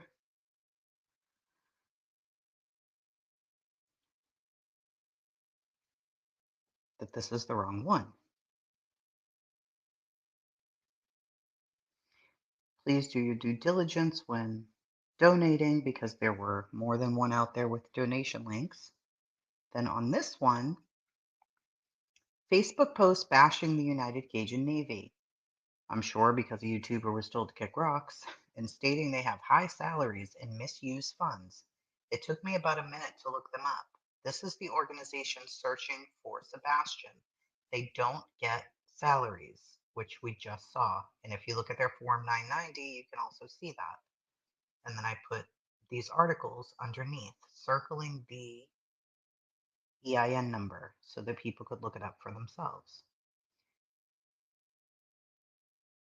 Okay, so like I said, the beginning of that where she's showing the proof of who they are, their EIN number and things like that, that's what's important. They are a 501(c). Now, with that being said, I did post a video this morning on my community tab, and like I said, Michelle After Dark was live this morning also kind of talking about why people are having issues. It goes beyond JLR getting pushed out, right? It goes beyond them telling YouTubers to kick rocks, as she says. So this is Narked Divers. Let me subscribe and hit the like button here. Narked Divers made this video, and I'm gonna copy and paste this so that you guys can get their link. This is Narked Divers. They went out to search for Riley. And whenever people are saying that the United Cajun Navy took credit for finding Riley, they're not talking about that they took credit for finding Riley. They took credit for searching for Riley, is I think the issue here. So this guy went out with his boat, with his dog, and was searching for Riley Strain, and News Nation essentially puts a camera on his boat, records footage of him in the water with this boat, him diving, this guy right here diving, and all of the things, and then they put it on News Nation with the leader for United Cajun Navy, claiming that this was his people out there searching, and his boat and his dog and his divers, and it had nothing to do with the United Cajun Navy. It was this Narc divers boat and this guy's dog and this guy's searching. And it had nothing to do with the United Cajun Navy. And I'm just going to say, Beigefield has become notorious for putting crap on News Nation without checking it lately. And it's disgusting to me the way that News Nation in general has been doing this. I mean, 1 second. I'm going to play his video and let him explain stuff. And I got to go get something for the babies. We're up on the bank doing our due diligence, checking out the ground, checking out vantage points, looking into the waterway. We were approached by the TikTokers and News Nation. They asked us why we were there, what we were doing, what our game plan was. We told them, and then they asked us if they could come on Ronnie's Brothers Underwater Recovery's boat. And Ronnie said, well, we really don't have the room. We're trying to do our search. They were very persistent, and they asked if they meet us at the boat ramp we were going to be deploying from, and we exchanged contact information. We deployed from the boat ramp that we went to, Shelby Park boat ramp. We're doing our search. We did our search, then we looked at the vantage points, found out where he possibly could have went in at, right? We go back to get our dive gear. They're at the boat ramp. They end up on the boat, no harm, right? They gave us some information for Riley's dad, and then we went back with the cameraman, and the man from Mr. Flag, Cajun Navy, was present on the bank, ironically, right?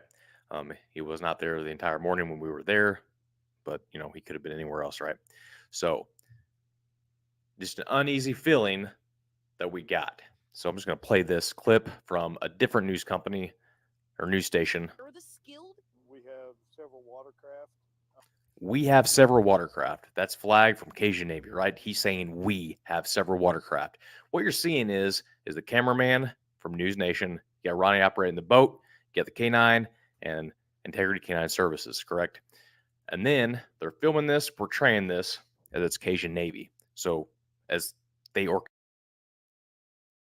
So here's the issue. This was not the Cajan Navy. This was not their boats. They may have had boats there. I don't know. But this guy, didn't see him. This was him and his boat and his dog and his diving. And so that's an issue for me. If the United Cajan Navy is going to these locations and claiming it's them searching, and it's not, it's some other dive team that showed up to try to help search, that's an issue. That's a huge issue. orchestrated everyone coming out, supposedly, right? And then you have this. They went missing, and the flow rate has significantly reduced as well. So you got him talking a bunch. I got to be careful what I play and don't play for copyright It reasons. is a relative. You got me, Integrity Canine It's slower than Services, it was, but and you got Ronnie operating the boat, the cameraman, and we're getting ready to deploy, right?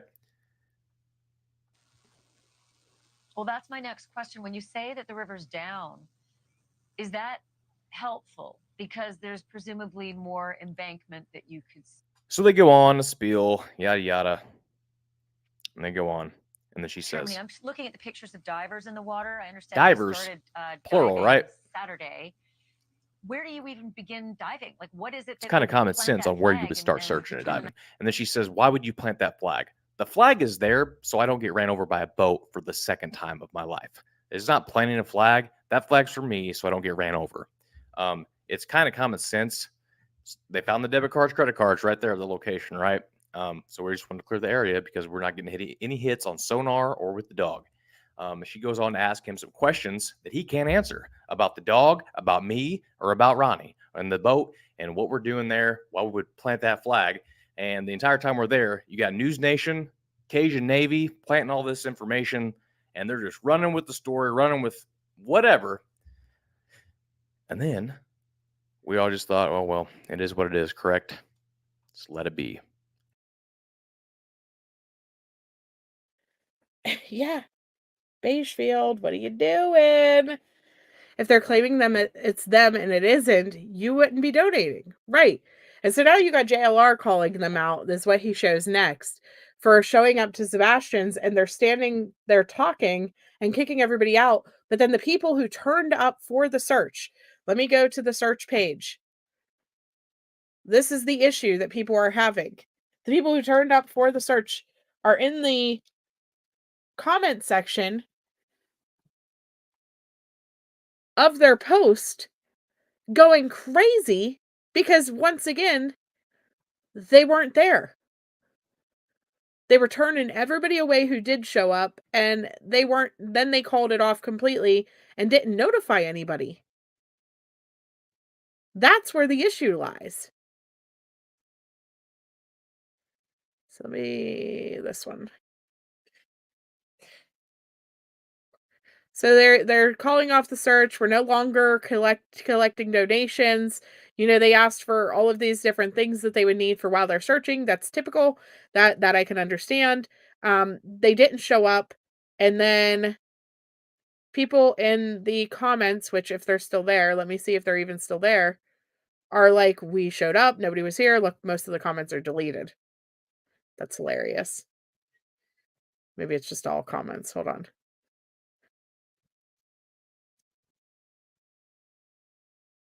I don't know.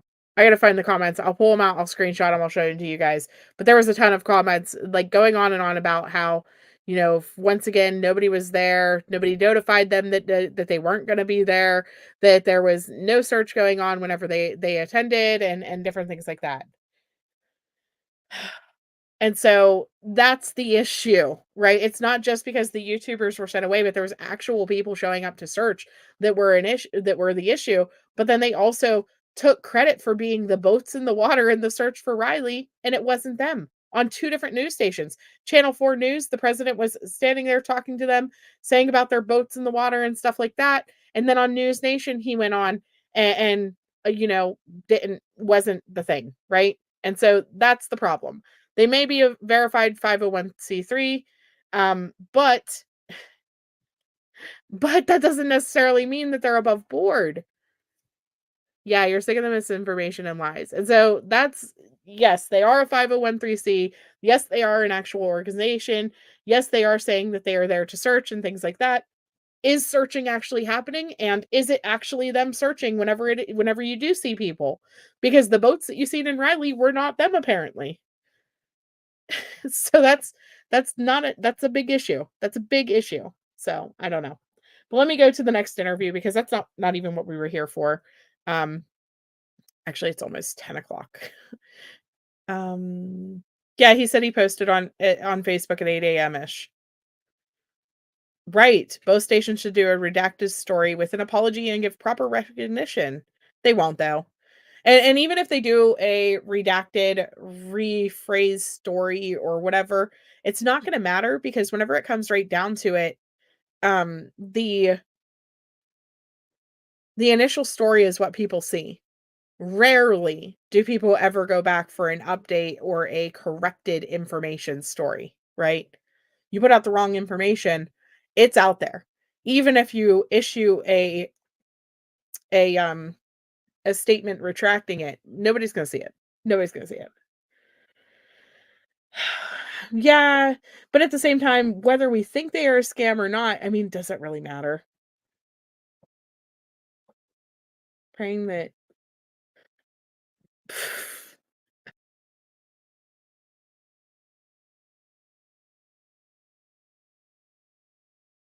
just got here. Have you seen the info about the bus that comes at 6:11, but she said she got up at 6?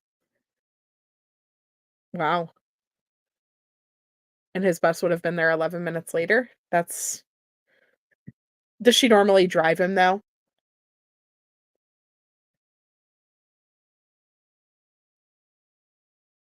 Does she normally drive him now? That's the only thing that I would say. The other thing I guess I will show you guys right now, and we'll discuss briefly, because I don't wanna actually start the labs interview, um, because I am gonna have to leave here shortly. So I do wanna talk about the updates of what's actually going on. What's truthful in this story? Because I mean, we need some we need some truth in our life.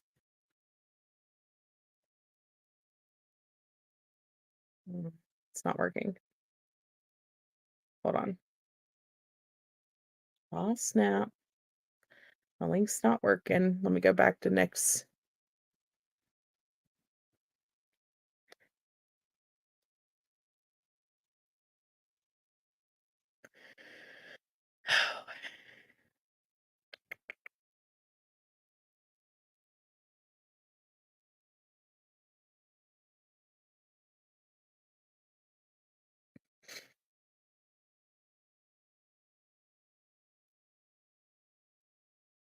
Yeah, you have to get your kids up at least an hour before the bus.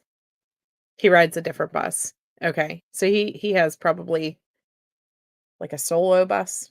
Does he have a van or something that comes and picks him up?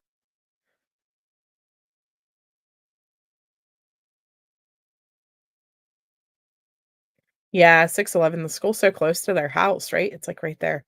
That's why I was like, does she actually normally drive him?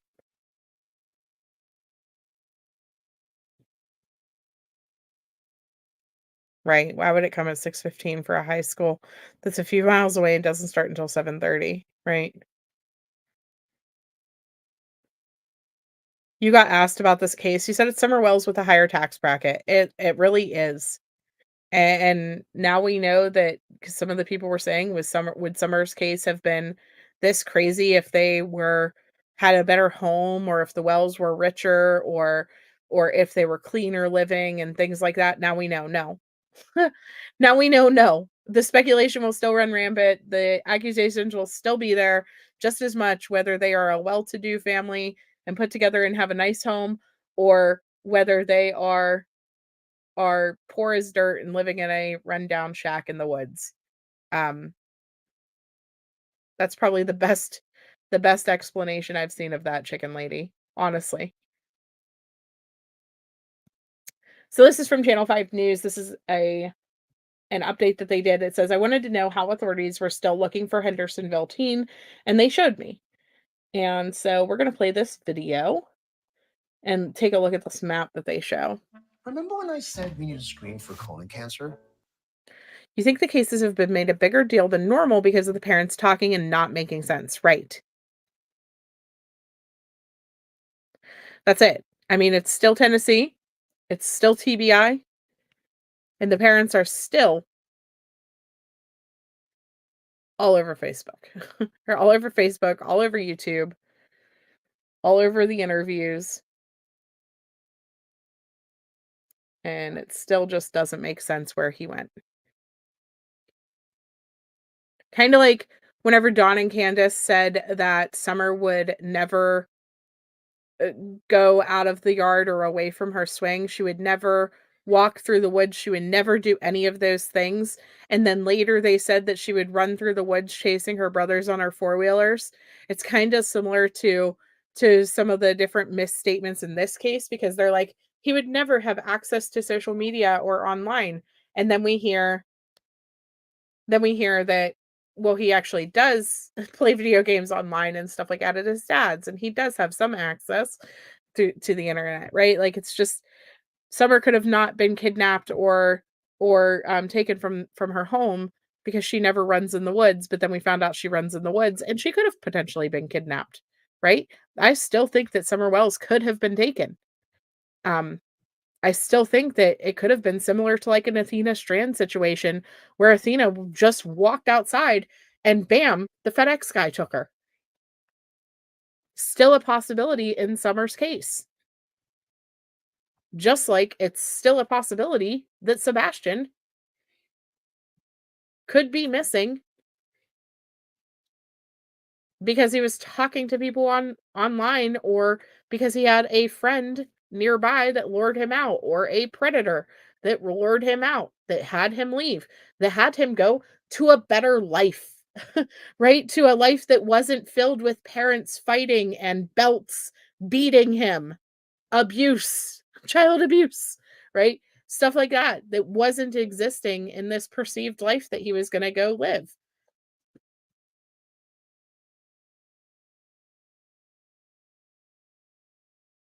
Rogers. Good evening, everyone. I'm Rory Johnston. And I'm Carrie Sharp. The 15-year-old disappeared 1 month ago from his Hendersonville home.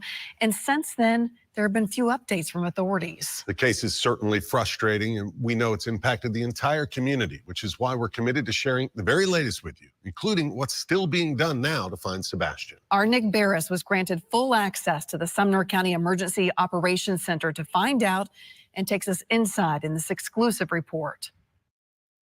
It was 1 month ago that Sebastian Rogers disappeared from his Hendersonville home. Now, this is one of the first times anyone's been inside the Sumner County Emergency Operations Center with a chance to take a look at all that's been done on this map to help find the teen. This is the system that we use to track all of our searchers. Ken Widener is director of Sumner County EMA, and from the beginning, he has spearheaded the official search for Sebastian. The investigation's still active. It was nonstop during the first 8 days after the teen disappeared. No trace of him.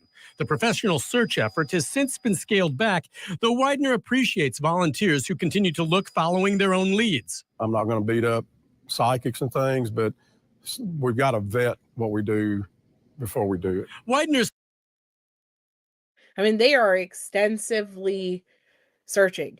They searched the ground all around there. That's a big map. That's a big area that they have gone through. Now they have to look at other stuff. You know? Now they have to look at social media. They have to look through those apps, and that takes time. It takes time to get those records from different phone companies and different things that you could have been accessing, that he could have been accessing.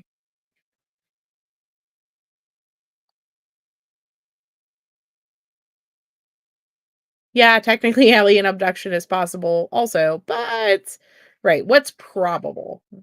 They have no proof that anything happened. Yeah.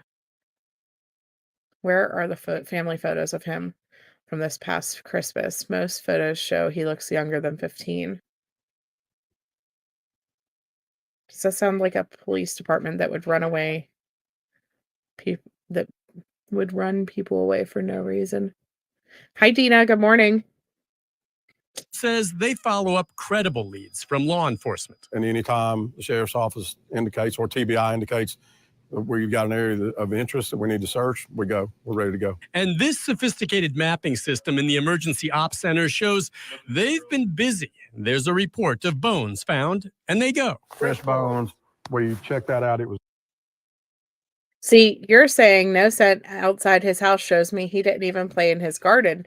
To me, no scent outside his house shows me that the dogs are not very good, because we know he left the home that day. We know he went places that day. And allegedly he took the garbage out. Why is there no scent for that? I don't trust scent dogs. I really don't. And I know that, if they're following an active scent, that they can get information, but I feel like after, I don't know, if it's more than a couple hours, then it becomes unreliable. And I say that because we have seen cases where scent dogs have gone through areas and not located a child, and then they're found not too far from that location. Or let me pull up Riker Webb. Hold on one second.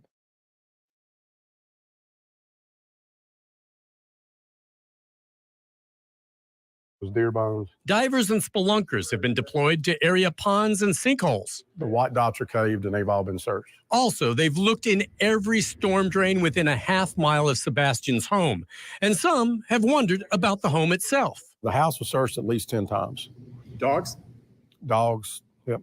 Widener says bloodhounds and cadaver dogs were used, but contrary to some reports, none of them, to my understanding, were actually on a trail that was following Sebastian. To date, it's as though the boy simply disappeared. Have you found evidence of Sebastian yourself when you've been out there? No.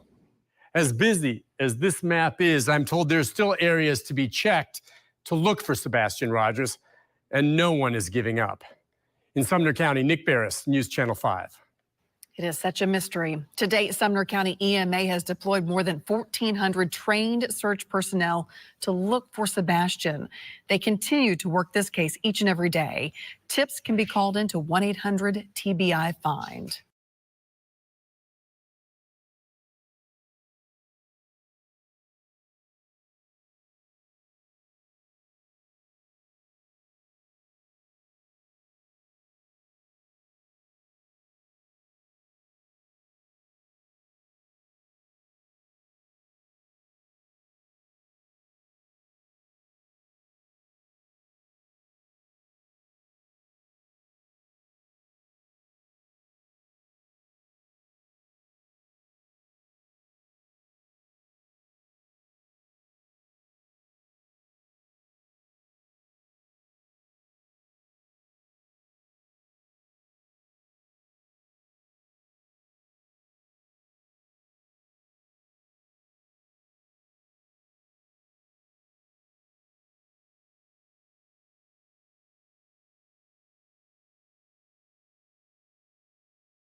Sorry about that. That was the doctor's office.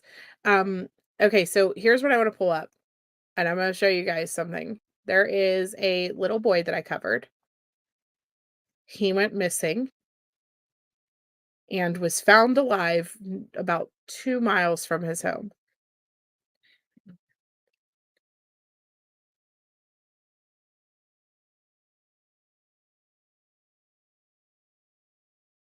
So let me pull this up. Riker Webb is just one example. I have plenty more. This little boy was missing in rural Montana, walked out of his home, okay, left his yard. The dog scents went nowhere. They could not follow dog scents. Everybody in the world was freaking out that this child was unalived by his parents. Everybody was freaking out. We were worried because there was the Great Lakes or whatever right across. There was a huge water, not Great Lakes. It was not the Great Lakes. Scratch that. It was a huge water right across from his house.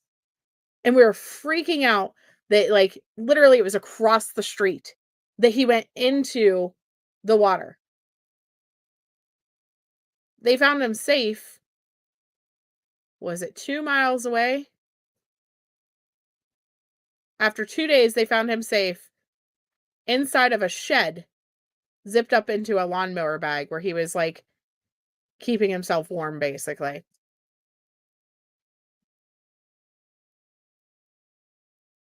No dogs tracked him.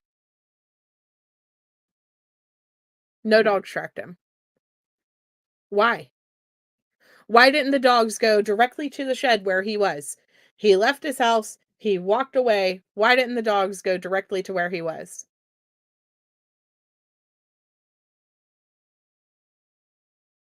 Because the dogs aren't reliable, in my opinion.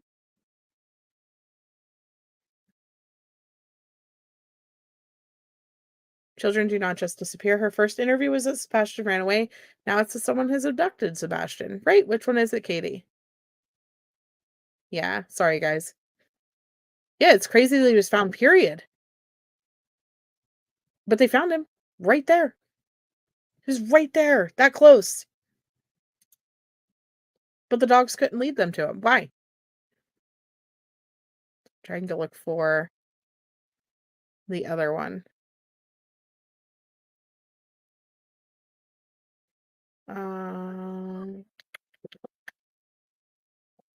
Okay, here's the other one. This one.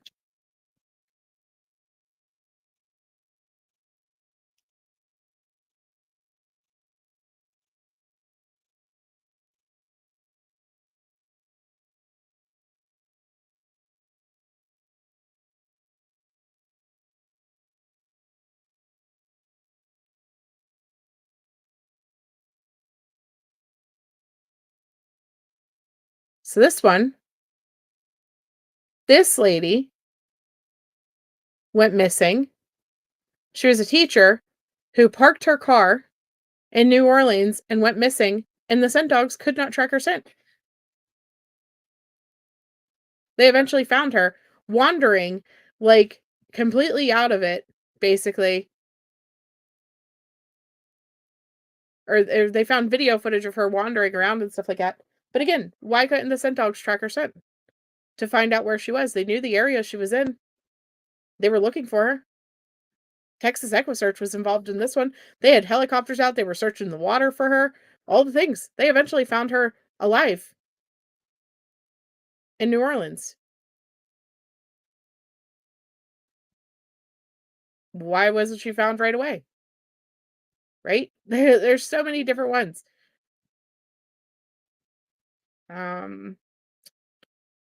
Let me go to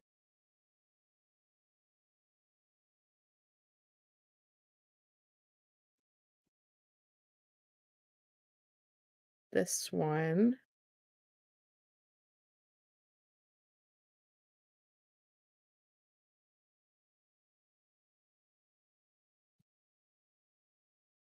Lily Peters. Lily Peters went missing and was found in the woods. She had been brutalized by her cousin, drug up into the woods, and found deceased by searchers.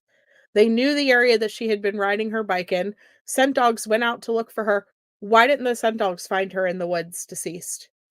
Why didn't the scent dogs track her scent from her home where she left, or from her aunt's house where she left, straight to the path with the woods, in the woods that she went to, and they found her deceased?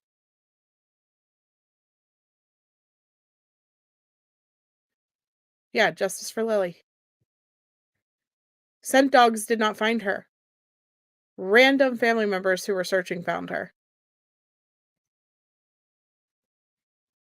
So that's what I mean. Like, the dogs are not reliable in every case. I'm sorry. Do they work sometimes? Absolutely. But they don't work every time. And so I put little faith in these dogs anymore because there's too many people who have search dogs, or too many agencies that have search dogs that may not be properly trained, or they just don't get the scent. Yeah, you honestly have to agree. You don't believe scent dogs are 100% accurate. Because who was in the water? Yeah, Lily Peters was in the woods. Who was in the water? Riker Webb? No, he was found alive. Found alive. But regardless, scent dogs didn't follow her path. She wasn't driven away. Lily Peters wasn't. Yeah, Mara Murray's. There's so many cases that we can point to, but like that the people were found. The scent dogs never found them. It's just a point. It's just a point. Okay, kids are getting wound up. I have to go get some stuff done, and then I have to leave for a little bit. My plan is to be back probably around 2 p.m. Sometime between 2 p.m. and 3 p.m. and we will start diving into more of these interviews because we have so many more to watch. We still have to watch The Lab with Seth, and we need to watch the new Nancy Grace one. So hopefully going to be able to do that both tonight. I appreciate everybody who has been here today, and thank you to all of my mods for waking up earlier. Right, definitely not. Human or animal, there's always room for failure and mistakes. I agree with that. I'm not saying that they're always wrong, but man, they're not always right either. So just because they did not find his scent does not mean that he did not walk out of that house, is what I'm saying. Regardless, continue to share Sebastian's story, and hey, look for some of these other kids while we're out there. You're in Tennessee looking. You're in Tennessee sharing faces. This child is missing also. So is this one. So is this one. With that being said, I will see you guys all between 2 and 3 sometime, and I will talk to you all later. Love you. Bye.